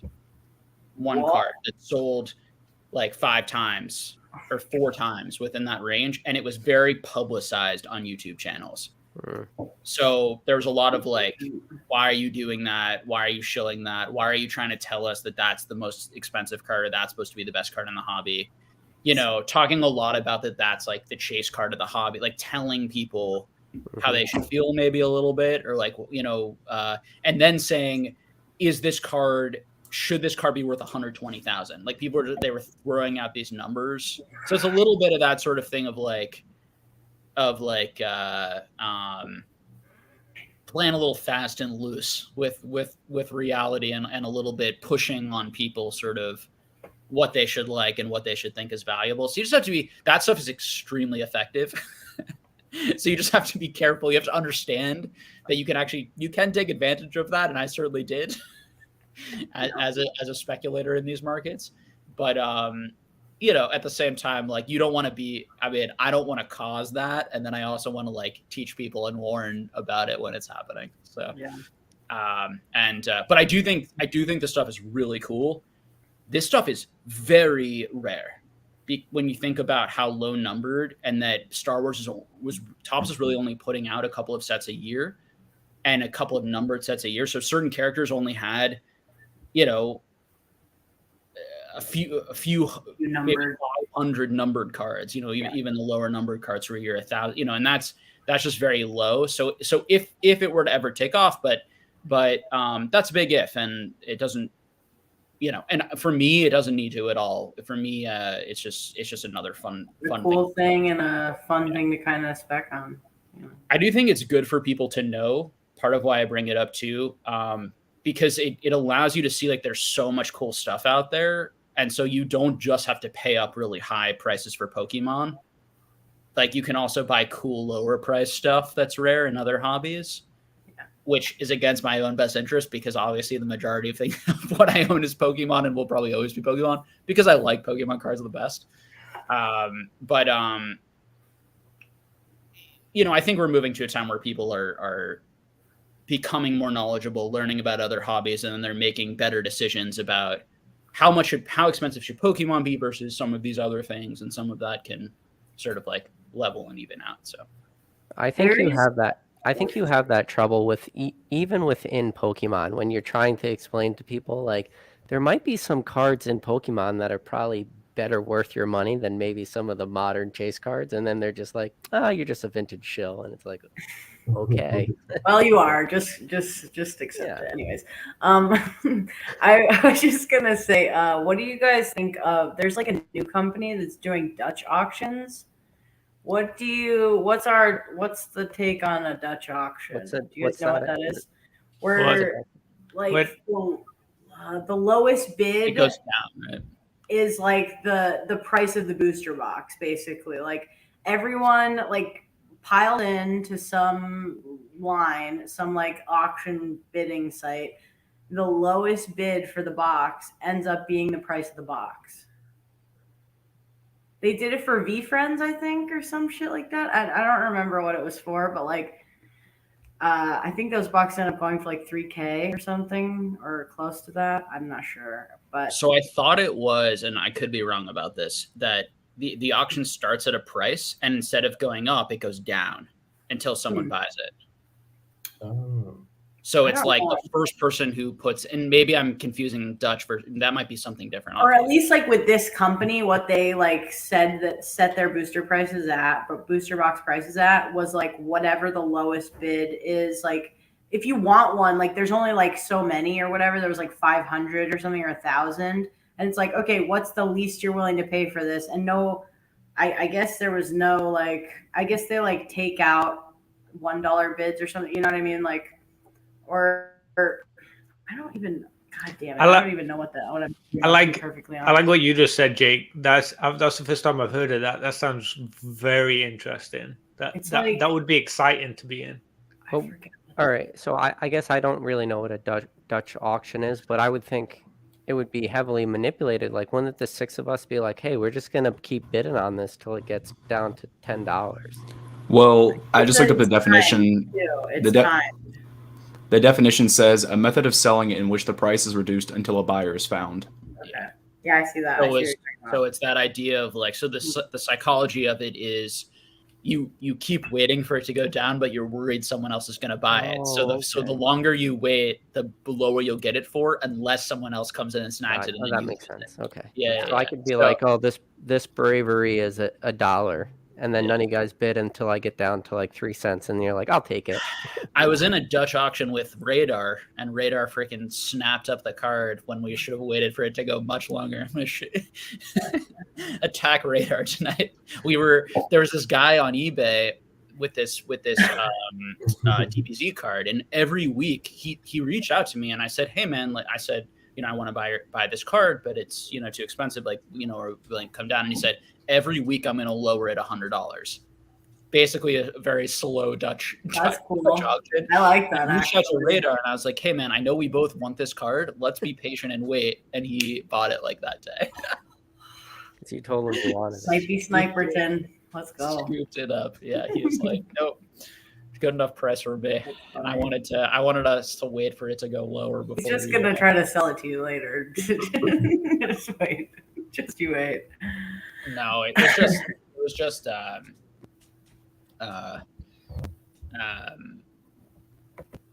worry someone else would like probably come in and grab it. Yeah, basic or not, I keep saying basic when I mean to say Mason. Mason just made a good point. He said Dutch auctions are just what buy it now sellers do on eBay, basically. Kind of, yeah. That tracks actually. Prolonged. So you said You said that's becoming more of a thing. When you said that's becoming more of a thing, is there like a new platform coming out, or is there like a specific, company that's doing that now? There's a sport. It's like the company that did the Gary V cards did that with the booster boxes to get like the hobby boxes to get those cards. I forget what the name of the company is now. It was like 6 months ago or something. I sent it to PK, I think, actually. And I was like, you see this bullshit? Like, what is this? Like, I had never seen a V friend. And I was like, what is this children's drawing? Like, I'm sorry. I can't get on board. But yeah, it's fine art. Okay. Let's be respectful. Fine art. He's creating. This is fine art. Now, this is fine art. Get out of here, okay? So VeeFriends were NFTs that were tied to specific Gary Vee related rewards. Like if you bought one of his NFTs, you could like. They were all a ticket to like his VCon, which is like him, where he gives like speeches and talks about VCon. How to be an entrepreneur. And then they gave you like, you had like, you could have like dinner with him. You could like play sports with it. There were like, you sort of won some sort of secondary reward, but now he's building like he wants to, he's already, I think he's partnered with Toys R Us and to some degree, and they're doing like actual physical toys based on the VeeFriends. And they're going to try and like he has plans. He wants to make those like probably like a cartoon for kids. Like he's going to try to make it a real IP. And you can say what you want about him, but there's a lot of things I respect about that guy. I respect the hustle for sure. Hustle is one thing, but hey guys, I'm having a lot of fun, but my son is for whatever reason screaming his face off him. I got to go help the wife out. Yeah, no worries, right, man. It was good hanging out, PK. Thanks for coming. Hey, 50. Congrats on your first live. It was a lot of fun. Thanks for letting me show a bunch of stuff. Yeah. All right. I'll catch the rest of you guys later. Yeah. Hey, big guy. All right. Let me take him out of here. All right. Anyone else going on Liquid Marketplace and putting some putting all my net worth into already the real put it all in. Yep. I'm all in. Yeah, I sold everything in my collection just so I could have Logan Paul own it. The thing is, like, I'm not against fractionalization of collectibles. Like, I think it could be fun, but the way that they've gone about it is ridiculous. I think it could be fun if we bought a card and then we shipped it to each other, like the Sisterhood of the Traveling Pants, but of a Pokemon card. That would be fun. Like I would be in. Then you have to have like legal papers and like if someone stole it and so on and so forth. I mean, it get really technical, especially if you're talking like a $20,000 card. I mean, someone's to steal that. That's a felony. It to the next guy. You know what I'm saying? Like this, fine. We'll figure it out. We'll get there. I view it just as you're just making it a stock and you're creating gambling around it, and that would be fun. Like it'd be fun to gamble on if that card's going to go up or not without having to own it, having to deal with it, but purely as sort of like a gamble, right? Yeah. And I think that if you did it with like super low fees, and actually had like reasonable prices, like anywhere near market, because I mean the issue with like Liquid Marketplace was like when I went on there was like the prices were so insanely high, and maybe it's early and they're working out the kinks, but and then just the fee structure just seemed like they're taking a lot of like from how I looked at it, is like, why am I paying all this money? And I mean, I have paid. Other than knowing what the Liquid Marketplace is, I have done zero research on it because I have no intention on getting into it. Yeah. But I mean, do you know how it actually works? Like, is it just like a stock where the more people that buy into it, the more that the stock grows for this one card, and then you can at some point withdraw or pull out, or like how does it work? Like, what determines the growth of the card in that specific situation? I would assume that it works exactly like a stock that you can place, like you're basically you place buys and sells, and then those get like recorded in some sort of ledger, and those are like public so that people can see them, and then they, because based on those buys and sells, they like quote the price of like the whole item. as like an aggregate of whatever it's selling at the moment, but I don't know exactly. I also know they're using like their own tokens. I think there's like an NFT token situation involved. I don't know. I also Basic have not done like, I literally said everything I knew like already. Like I've not done deep research on it because I took a look at the prices. You know, I don't. Logan Paul to me does not scream like, oh, I really want to get involved in a Logan Paul project. You know, it's a lot of the stuff I feel like he's done has been more about like if you really like him as a fan versus like that I thought the projects were on their own something that interested me. Let's put it that way. But I've invested 0 seconds of my time into Liquid Marketplace. Yeah. So I've got no idea what's going on with it. No. Yeah, it's a hard pass for me, boss. I have more time into Dink Doink than I do into the Liquid Marketplace. Okay. Is that a euphemism? No. It's a shit coin. Okay. I know for myself, it would be hard to imagine why exactly I would be fractionalizing collectibles instead of just buying the collectible that I want. Yeah. That's a little bit of a hard sell versus a stock, which is just all about speculating and gambling, investing. I don't care if I like am shipped the physical piece of paper or whatever. That's not really what collectibles are about for me. So I'd have a hard time imagining that. But I do think there's probably a market for like a Robinhood app where instead of stocks you're just trading cards, like the names of cards. And it's the exact same like gambler dopamine rush of like when your card goes up, but it's like a little picture of a Pokemon card that you imagine you own rather than a stock. And I think there'd be probably some market. So let me get your opinion on this. So we'll compare it to like crypto, for example, right? So obviously the big risk factor, you could say in stocks too, but I mean, if we're comparing it to crypto, because I would say fractional share of a collectible is more relatable to crypto than like something like the stock market. Because, there's lots of unknowns and it's not regulated by, Big Brother. So when you look at it that way, it's like the lower the market cap a token or a coin has, the less liquid it is, obviously, because there's less funds out there. What concerns me if I was to put any money into that, it's, let's say I did buy a fraction of the Pikachu Illustrator and I wanted to get rid of it. Yeah, you're speculating on the card, but I guess what I don't understand about it is what are the actual fundamentals behind it that's raising the price of that. If there's a sale of that, is it that's higher than what the card or the market cap of those fractions are currently evaluated at? Is that going to move with the actual previous sale of that card? And is it faked by somebody who's doing that themselves and they're saying, hey, this is now worth more? Or are they saying, hey, like that's just what I don't understand. And I might have sounded kind of stupid saying that and said some incorrect so the things. card, it's better to think of it, I think. And again, none of us really know because we don't really know what they're doing there and we don't know how it's. So this is all just like whatever. Take that for what it is. We're all just sharing our opinions for fun. But like I would think of it more like a stock in the sense that like the company is not being sold. It's the fraction of the company that's being sold. So in this case, the card is not being sold. Like the card, unless the card comes off Liquid Marketplace and gets completely sold to someone and someone has a new owner, it's actually not the card that's really being sold. It's the tokens that are being sold, which represent a fraction of the card, similar to how a stock represents the fraction of but the company hasn't been like sold to a new owner that owns like majority share. I'm sure that there's some sort of mechanism on Liquid Marketplace where if you own enough of it, you can like force a sale or something and you could get it off Liquid Marketplace. I have no idea how that works there. I'm sure they take a huge fee.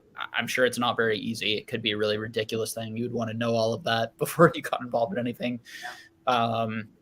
So because of that, it's just the token. So so you would think, right? And you would think that part of what would be weird about it, right, is that you'd think that if like, okay, it sort of becomes its own thing. You'd think that like, let's take the Illustrator. Okay, let's say that because there's only 110, we can't really use that. But let's say they're selling a 9, a 9 Illustrator, right? And it's valued at like $2 million on Liquid Marketplace. Let's say a 9, okay, which we know would be a ridiculous evaluation because Logan bought his at 1.25, and who knows what the next person would have been willing to pay.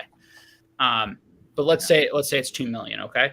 But then there's a public sale somewhere for 500,000. What do you think would happen? Would people panic and start selling it, and would it go down Liquid Marketplace? Maybe, maybe not.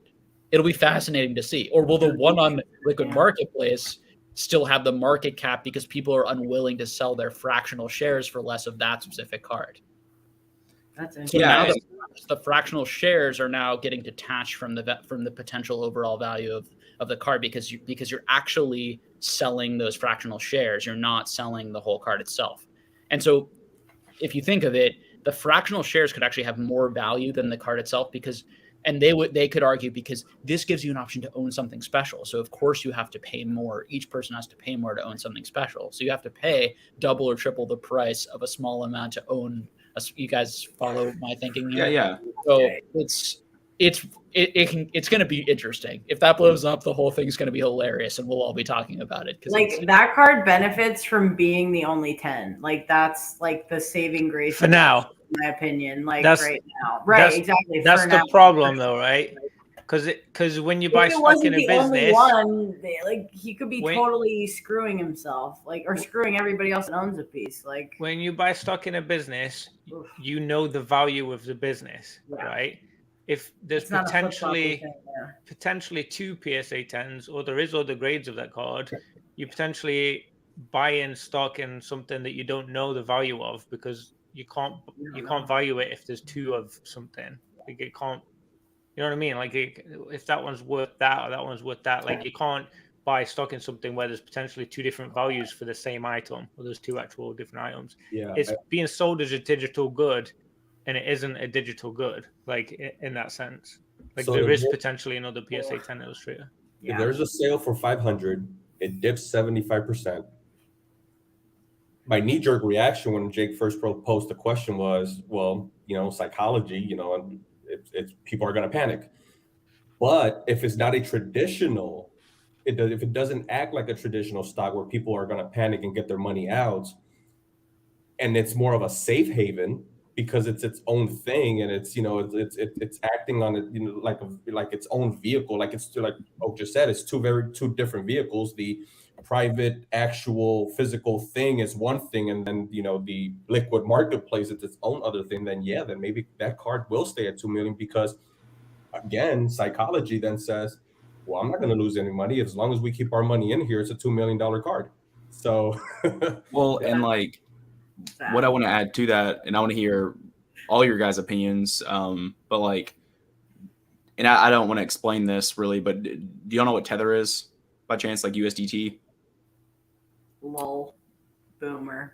No. You say no? Tether USDT. So to sum it up super quick, basically what it is if you have a cryptocurrency exchange that you can't liquidate for cash, you can only liquidate other tokens or other coins into certain coins. You have USDT, which there's a lot of controversy behind it that's not worth getting into, but in a sense what it is it's back to the US dollar, and that's what the controversy is behind. So you might have it sell for 98 cents or $1.02, but at the end of the day, it's tied to the US dollar. Okay. So my question, if I was to invest or be a part of and own a fractional share into that, is what, and you can see it from both sides. It's like, there is this specific one that we're buying a piece of, but to go to what Basic said, if there's a previous sale for 500,000 and, we're all talking together, in a sense, at that point, if you are saying, hey, don't sell your stuff, it's almost like a pump and dump scheme. It's like, hey, we're all going to do this to just hold our money. So, and there might be some things to get around that to say, I don't know enough about it, and there's too many like intricate details to this, but it's like, if there's outside sales that don't, meet what this card is currently valued at, it's like, are we actually buying the value of this card? I understand we're buying a piece of the card, but what are we actually buying if this price isn't, dictated by what's in the open market. Does that kind of make sense at all? It I don't know. There's so many like intricate details and ways to like analyze this. I think what's important with it, which is like the intent behind that, is the why is he even doing this? Like, he ain't doing this to make his fans money. He's doing it to make money, right? That's why people make business decisions, to make money or to make profit. So, I mean, it's a lot of I think the why behind it's important to ask. Like, why is he even doing this? Like, what's the intent? Like, truly, like, it's very odd, isn't it? Well, yeah, it's to make money. Like, right, for him, to not make money. Yeah, that's. It was so. Did you guys watch the stream the other day? Mm-mm. Oof. Logan Paul stuff. I didn't. Yeah, Logan Paul like auctioned off all of his first ed stuff, and it was pretty weird. Like, he did not seem into it, you know. I heard it was cringy, but I missed it, and you can't go back and watch it, right? I don't know. I don't think so. Okay. I'm Probably not somewhere. I just come on occasionally, but it was weird. Yeah, I don't keep up with him nowadays. There's a lot of things I disagree with about what that man does. Yeah, I mean, I don't know how you feel good about pumping up a market and then creating, pumping, and then selling your items on Whatnot at way overpriced just because of your fame and people wanting like wanting your attention and wanting favors from you in the future. Like, that's his whole life, is people like pretending. Maybe he'll sign it for you if you're cool. Yeah, like, exactly. Show yeah, love. or like I'll get a crypto deal with him, or like, who knows, right? So it's who wants to live in a world like that, where that's sort of how you operate in the world, and people around you are all sort of operating like that also. So listen, it's a choice. It's and then I do. There are people who like watch him and like, well, he loves Pokemon, like he like, he does probably, but I have no idea. But I do feel very confident about the other things that I think are going on. And both can go on at the same time. Like, he can actually really have a genuine connection with Pokemon as a human being, and also like human shell of everything. Yeah, he views the world like it's a constant sort of like opportunity. Like, how can I leverage this to make more money? And like, that Rob sucks. Like, fuck you. Also, like, you're kind of a dick, but also it's like, it's America. Like, that's what this shit was built on, kind of. Yeah, don't buy it. I didn't buy anything. Yeah, you don't have to from that Logan Paul auction. That's my way of like, I just don't buy it. At the same time, though, at the right price, whatever that may mean to everyone here, because someone mentioned Mertz Collectibles said that someone paid $3,000 for a PSA 9 Unlimited Zard, right? That was the first one that sold, I think. Sold for like way higher than anything else. That's crazy, because isn't it like maybe $1,100, $1,200, right? 16, 15, I don't know, whatever. Oh, is it? Okay, all right. But everyone here in the panel and everyone in the chat, for the right price, knowing what market is for this card, wouldn't everyone here pay a certain? Doesn't everyone have a premium in mind that they would pay for a Logan Paul card at the end of the day? Whether that's $1 or $1,000, wouldn't we all be willing to pay a premium to own it if we were able to get it? Yes, sure, right. Whether just we're for talking like the lulls of the time, like. Right. Whether it's $50 or $100, now $1,200 or $1,400, like, no, I'm not paying $1,400 to own a Logan Paul. But if I was able to get it for, let's just say, Logan Paul, like, it's a fucking art piece, bro. Get out. No, dude, no. I just don't. I'm not interested in him.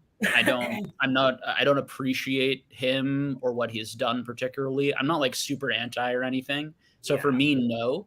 Whereas like Rudy, although I think Rudy shills and does stuff too, like owning Rudy's MetaZoo cards was like fun for me. Like I personally got something out of it. I wasn't buying those to like, I know I lined Rudy's pockets with like more money, but like I got something out of that. I would not get anything out of a Logan Paul signature personally. Like, Now, if I could flip it and make money on Not it, even and that's for a part of what signature drives is what he's talking. Is what Basic is talking about, though. Just like one of his cards, to own a card that Logan Paul has owned, like that has been in his set registry. Like if you could see pedigrees of set registries, maybe I would get it. But like, do you? I don't know. Yeah, I mean, not for me. I mean, I think it'd be cool. So I think I want to say that I feel like Radar owned the first edition booster box that he opened, that first one.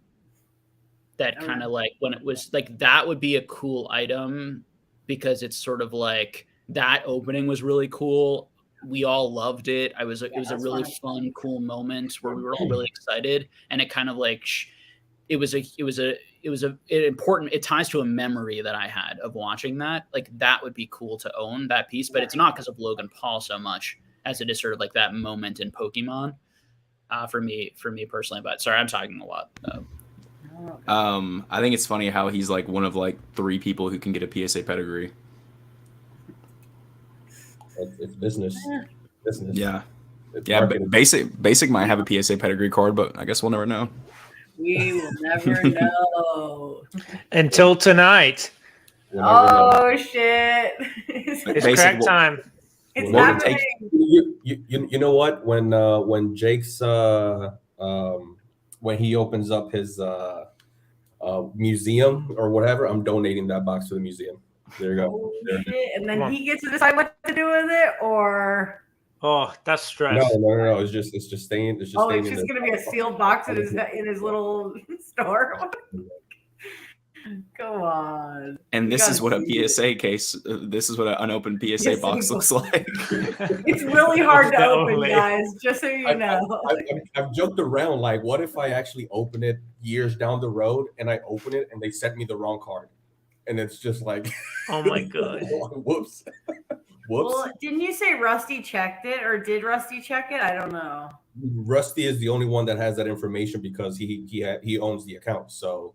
Right. The only thing I told him was, the only thing I told him was do not share that information with me or anyone else for that matter. So I'm assuming, I didn't ask him, I'm assuming he checked. But yeah. I feel like I wouldn't be shocked if he didn't. Like, alerted you if you had the wrong card or what, you know what I mean? Or like, I don't know. Well, that can still happen though, right? I mean, guess, everything in the process can be okay, and then you get your shipment and it's the wrong card. I mean, I think that can still happen. Yeah. So one thing that you said, Pokemon DNA. Oh, go ahead. Sorry. No, I was just saying you get the wrong grade when it's supposed to be a 10, right? Yeah. I'm gonna laugh if you open it up. It's like a 4. It would be fitting. It would be very fitting. It's like my PSA 7 Blastoise. Fucking sad, dude. This is still very fitting. Go ahead, Jake. Sorry, I was just joking about that. Great. Oh no, not at all. No, I was gonna ask Pokemon DNA because I think it's interesting. Like when you said that you respect Gary Vee's like hustle, or like there's an element that you respect. Is that true for like any person who's successful, like Logan Paul? Like there's something, and I'm not. I think I probably respect something too. So I'm not saying I disagree in any sort of way. I just think it's an interesting conversation. It's like, what do we respect about that type of like success? Is an interesting question, I think. And I think it goes to sort of like, on the one hand, it's sort of I always feel that in these conversations where it's like at the one hand it's like good for Logan Paul to some degree, or like he can do it, people are willing to pay, it's capital, it's a free market, like that's cool, like good for him, why are we hating on that? Versus the like, but it's like I don't like it. Sort of like instinct of like, it doesn't make me happy to see, and I don't understand why other people like it or buying into this. If the world was made up of just me's, no one would buy any of this, and it would be hilarious because none of the cards would sell. They'd sell all like under market if it was all me. You know what I mean? Like, why is it going there so high? You know what I mean? Like, why does it work? Why do people fall for this? But is it and this is just me coming from one, whether, we like, respect, or what have you, Logan Paul. I do like Logan Paul's personality, and, he's out there, the WWE, the boxing matches, and him coming around with the illustrator around, or the Charizard around his, neck. I think things like that are just super cool. Keep doing that, because that to me is just like amazing that a celebrity with his stature still says, I like Pokemon, right? Because so many people for a very long time were closeted, Pokemon fans and collectors. But here's this guy that's so freaking cool, right, to the world, and here he is with a freaking Pokemon around his neck. That to me speaks a certain amount of volume, right? Or it's something. But regardless, as a sports fan as well, I pay a premium for a baseball signed of a certain player, right? Because this person, sure, now it's become a, what do you call it, performance, right? This person actually performs something. But even going away from sports, wouldn't we pay a certain premium for an autograph, anything of our favorite artist, musical artist, or a celebrity of any sort, an actor? I mean, wouldn't we all pay a certain premium? Those prices would be different for everyone here, but yeah, wouldn't we all pay something for your favorite anything, for your favorite someone? Yeah. So I might be kind of long-winded here. I'll try to make it quick. So I've said this before on my channel and other channels, a couple different times. And Jake, I don't even know if you know who I am, but I do. You do? Okay. Yeah, for sure.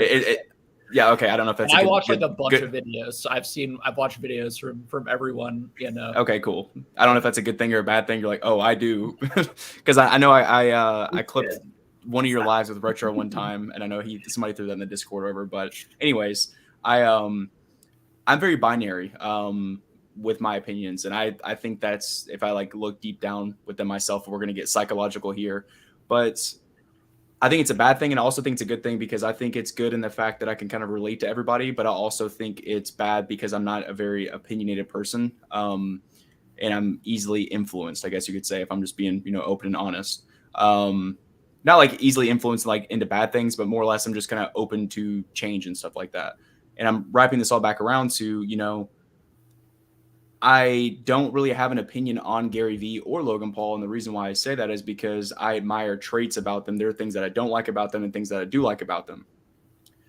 What I admire is the hustle and how they go every single day. Like Logan Paul doing the vlogs for every single day. I've heard him talk previously about, in lives, how he said that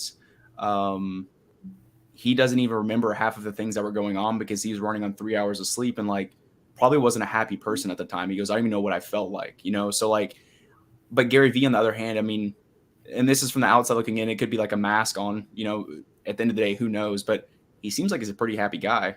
I mean, he seems like he, knows what he's doing and he's giving people advice and, motivation and so on and so forth. So that's what I respect, is like going back to what Basic said, this guy's out here showing off Pokemon cards, working out every day, walking into a wrestling event like the freaking Undertaker holding a Pokemon card on his chest. That's not normal. You know what I mean? But like, that's awesome though, because it's like, if you really do like that and you're not just trying to, the theme of the channel, you're not trying to shill something, it's more or less, it's like, you actually truly enjoy that item that you have. It's really awesome. And, and to also, comment on what you said about the autograph thing, like Deoxys is my favorite Pokemon, right? And Rhyme Style is one of my favorite content creators. He's one of the people who really got me into the hobby. Love the dude, super funny, awesome. And he opened up EX Deoxys on the channel with he had Logic on his channel, and they pulled a Deoxys EX. It graded an 8. Well, somebody, I'm not saying who has it for sale because all you watching don't need to bid on it, but I bid like $60 above what the last sold was, because that was an important time in the hobby for me. One of my favorite content creators pulled my favorite Pokemon from one of my favorite sets with a rapper that I don't listen to Logic, but like, that's cool, right? So I'm willing to pay additional money for that. But as far as like, autographs and stuff, I don't necessarily, unless it's someone I really, really like, I'm not going to pay for an autograph or a pedigree.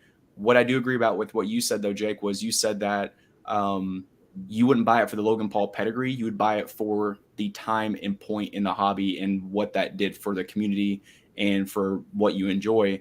And I would 100% agree with that. I would love to own like a base set Doduo with the Logan Paul pedigree and like PSA 8 or 10 or whatever it is, just to have that displayed up to be like, hey, this was pulled at an integral, if that's the right word, or a very important part of the hobby, for where we are today, because realistically, if that specific moment hadn't happened, I think we would all be in a different place, regardless of if you were creating content then or not, because how many people have come along the way that were into the hobby because of that have influenced you in some way, shape, or form.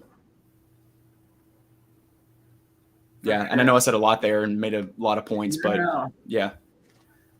I thought those were great answers. Yeah, I think they're good. I would have to say that I think it's overestimated his Logan Paul's passion for Pokemon. I think you guys are like donuts, right? If there was a donut that was one of one and it was $5 million, right? Hear me out. One of one, the only one in the world, right? And he had $5 million to buy it. He'd buy it, and that would be his little ego trip. For me, I don't think it's the fact that it's Pokemon cards that is doing it. I think it's the ego aspect of having that only one that no one else can have. Something that no one has. And I've got it, and that's why he just sold all his freaking Pokemon cards. Like, I don't think it's that invested in Pokemon that people think. Like, I really think that's overestimated. He's invested in more than all of us. I don't know.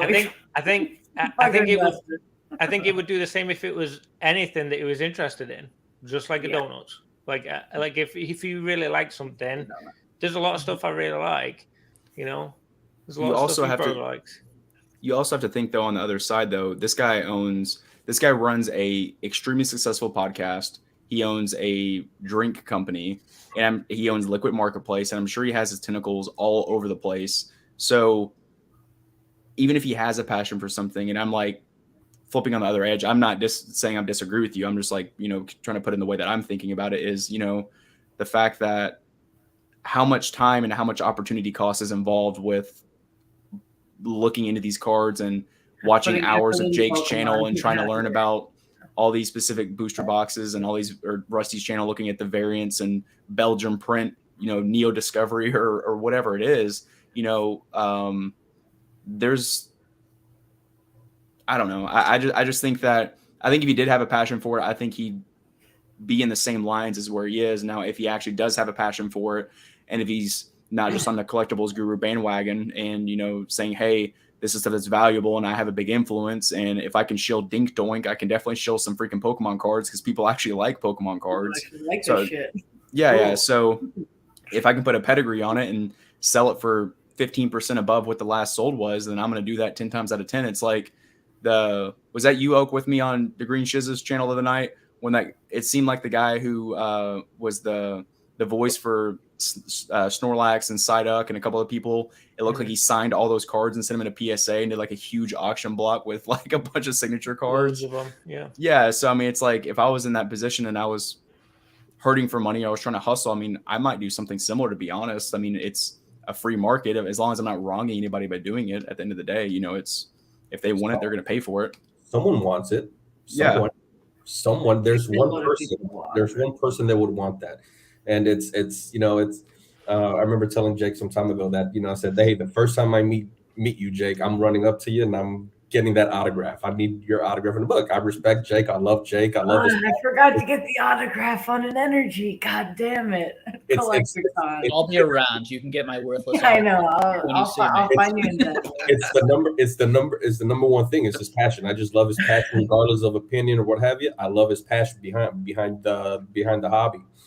But so if I were to go up to him and he said, hey, basic, no problem, $20, PayPal, or friends, family, what have you, I said, you know what, $20, that's fair. I would say $20, that's fair, because I want a Jake autograph, Jake Pokenomics autograph. I went to Jason Page. Hey man, awesome, great to meet you. The song Impact. Hey, can I have? I would like to have your autograph. Yeah, no problem. $50, PayPal. I'm like, never mind. Never mind. Nah. Okay. I'll get 2 Jake autographs for $50. What I'm saying is, people are willing to pay for a Jason Page autograph. But I'm willing to pay $20 for a Jake. I'm not. Just for reference, I'm not willing to pay $25 for your autograph, Jake. I love you, but Love you, butt. I was incredibly naive. Everyone's willing to That pay hurts. for something. That hurts so much. I would pay $5. Let's get the bidding war up on my autograph. It's $20. You gotta pay for that Collecticon booth somehow, bro. I feel you. Dutch auction starting at 500. Autograph booth for Jake. There it is. Autograph booth. We're gonna be waiting a while, I think. Oh, too good. Oh my god. What were you saying, Oak? I was just saying I was super naive when I went to Orlando Collecticon, and I was with Chief Key, and it is in the chat still probably. And I walked around and I went up to like the voice actors and Jason Page, all of those stalls, and I just thought you went up and got stuff signed. I didn't know you had to pay, so I walked up. I walked up with cards. I took a Vanillux. I was gonna get Vanilla Ice to sign my Vanillux card that's square cut. I got a square cut one. I was showing it in the live last night. And I was like, this is amazing. I'm going to get all these people to like sign all these things. It's like such a cool experience.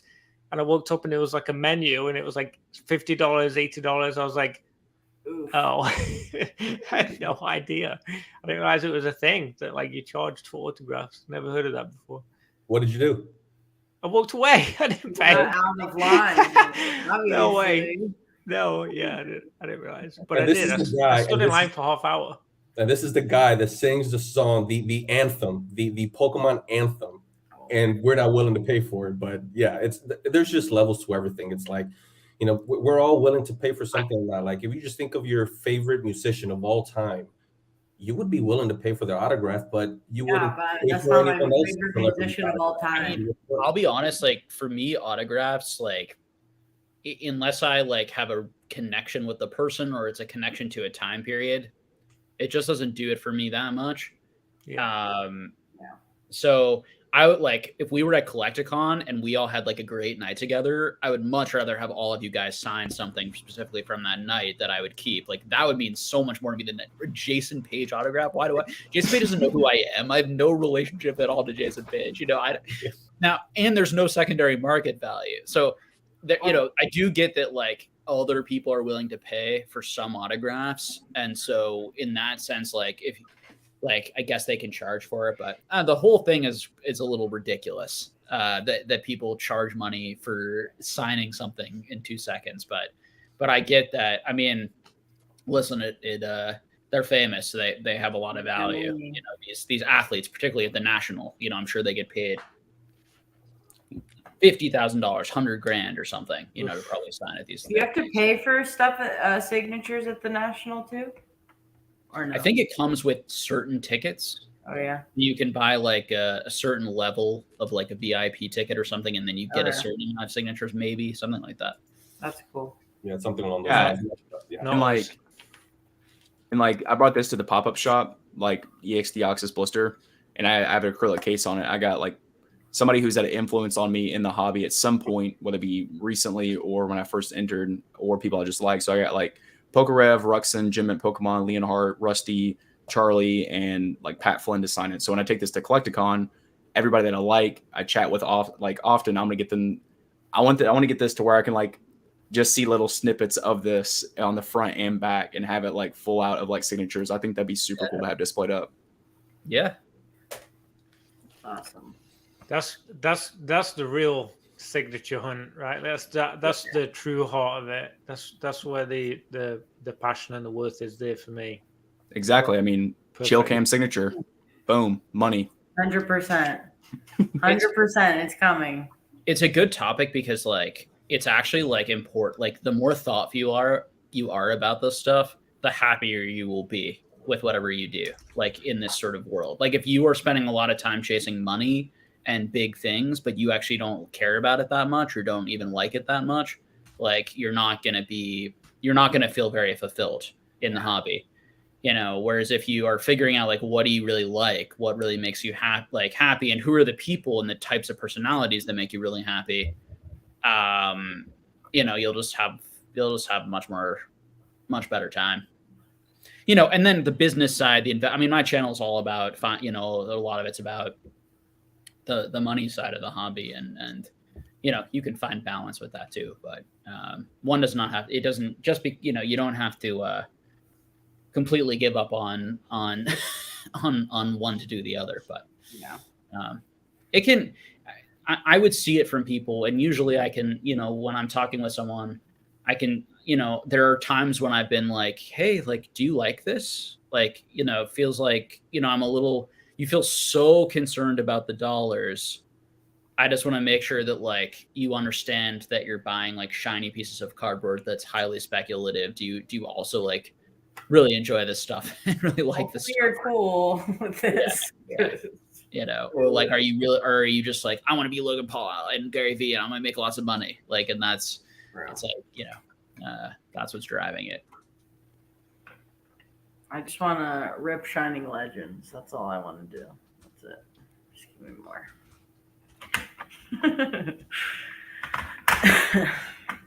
Yeah, it's a very, very interesting conversation. I love that, the whole psychological aspect. My guess is that those people that paid a premium during the Whatnot stream are very fond of. They're probably stoked with their purchases, and that's cool. Like I respect that. They're big fans, and they really admire this guy, and that's them. That's Logan Paul for them. That's Logan Paul for them, and that person that paid $3,000 to own a Logan Paul Charizard, that meant something to them. You better sign that shit. So something I'm curious about, Jake, is from like your perspective, because like you said, your channel is very financial and investment oriented, pretty much all financial and investment oriented. But I mean, you do have this certain like, hey, I just really like this and I bought this or whatever it is, and I'm trying to build a market around it or whatever terminology that you use for that. Yeah, when you go to buy something, how, like, what if you could break it down into like a percentage, what would you say is like the percentage that you're buying things based off of what you like, or that you think it's going to go up in value, or you think it's going to, be a good place to put your money? Well, I also like that things go up in value and like get a dopamine rush and a high from like making good deals and being right about things and thinking about the market. Also, like having rare things, I get a high from. Like, it's all exciting and fun. None of that gives you the right to treat another human being negatively in any capacity, or is more important than just like who you are as a person. And it's collecting. Like, you can't take collecting too seriously. And it kind of goes back to like a little bit where we're talking about like I know you mentioned like ego, right? Like the ego of like, I'm gonna own something super valuable and expensive, and that's gonna make me like better than people or something like that. Like, I think you can get a high from owning those super expensive, and it's fun to like chase a really difficult goal that only a few people can achieve. But you are very much like you're very much like it's a freaking piece of cardboard. Like, you don't get so high in let me go show you some expensive trophy cards, and so you should think I'm a good person, or like you see my trophies, deserve some respect or whatever. Unfortunately, the world does. Some people do, I think, view the world that way, and they see like, if you see someone who has like expensive stuff, that person's worth listening to, that person's this or that, and they can be financially maybe whatever, but so what I would say is this hobby is like 95% fun, but some of the fun is also about the investing in the market, for sure. And then it's 5% like purely I'm trying to like more financial freedom. Like I'm doing this to increase my financial freedom or something like that. With the amount of my obsessive nature, like if I applied that probably to real estate or to stocks a little bit more, I think that in some ways I was more effective here than I could have ever been anywhere else, because the competition was a lot lower here, because the market was a lot newer, because the amount of money I had was perfect for this size of a market. Whereas some of these other markets, like in order to really play and be competitive and one of the bigger people, you have to have hundreds of millions of dollars to be able to compete in that sort of sense. But in another immense amount of knowledge. Yeah. I mean, yes. I mean, and there are lots of different options and this or that, but for me, it's more. Yeah, I mean, sure, that too. Sorry, I didn't mean to interrupt. No. It's all good. You know, so I'm actually starting to do that more now. I'm actually I don't know if you guys know, but I'm taking a break from being a therapist for the next like 6 months or so. Hell yeah. Year, and I'm actually joining my cousin's company who does financial advising and real estate and all these types of things. And I'm going to be an analyst and make deals and be a little salesman and do some other sorts of fun things. And I just want to learn a lot because I just want to learn some new skills. And then eventually my plan is to do all of these things at once somehow. And my girlfriend's not too pleased about that idea. Sounds very exciting. But I really want to learn. I also think I think that I've had I want to see what I can do there. And I have ideas about also like I would, piling up money, and then I could give that money to my girlfriend and she could start a nonprofit. Like there's some cool things that like she's been frustrated with her work and has always has to work for other people. And even if she's making good money in a good place, like being able to have her be her own boss and me making that happen. I don't know. There's some like, hope, pipe dreams. We'll see. Hopes maybe that stuff happens. Sorry, I'm going off on a tangent. I forget what your initial question was, but what were you asking? Sorry. I'm gonna jump out real quick. I'm gonna say bye real quick. I gotta jump out. My dog's crying. I gotta run him out. He wants to go, You're outside, fine. buddy. But I gotta say before I leave you guys, I do think everything we've talked about. I've got to say I think all four of you are good for the hobby. I love all four of you. I think you all bring very different aspects and different corners of the market, but you're all very positive for the hobby and the community, and I appreciate you. So back at you, bro. All five, man. All five. Back at you. And PK obviously left, but Thanks, man. I appreciate that. See you. All right, I'm gonna shoot. I'll see you guys. See you, chat.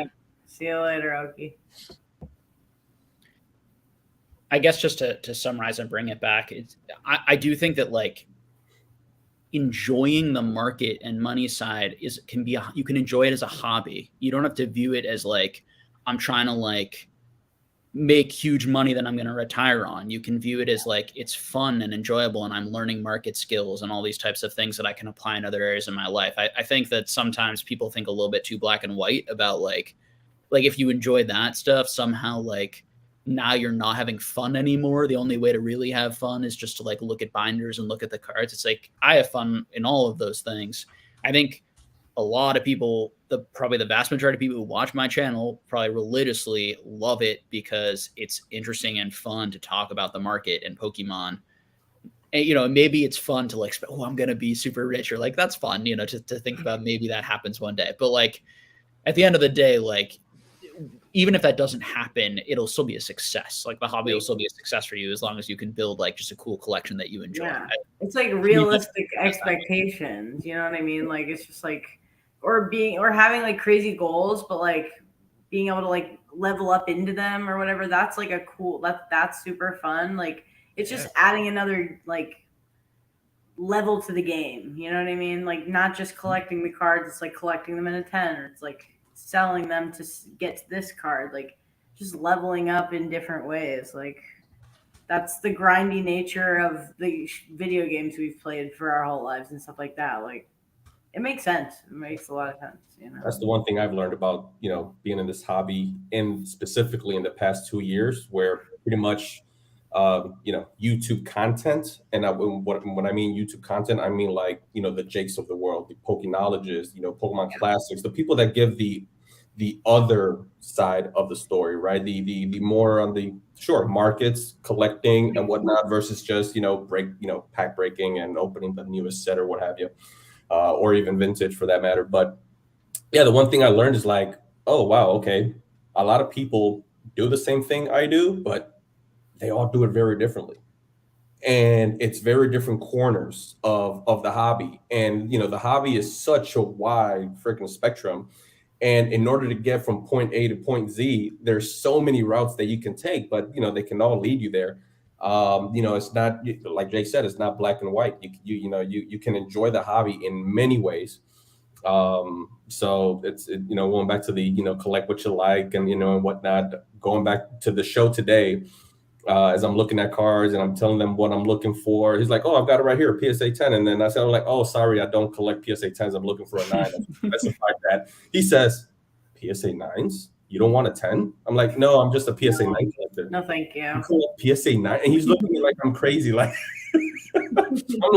I'm like, I collect PSA 9s because then I can stretch out my dollar and make my collection bigger. Like, to me, going back to what Jake was saying, it's like what gives me a high is just owning a bigger collection, to what I like, to my liking, not comparing it to no one else's.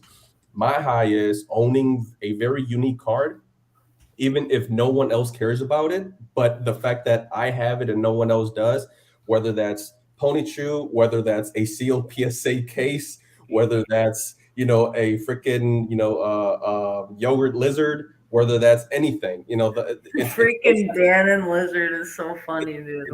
It's anything that I find unique to my eyes, to my perspective. That's what gives me a high, regardless of the price and regardless of what the market thinks about it. So yeah, there's many ways. That's kind of what I learned. I agree with that. There's a lot of ways, and to just think about it as black and white. Yeah.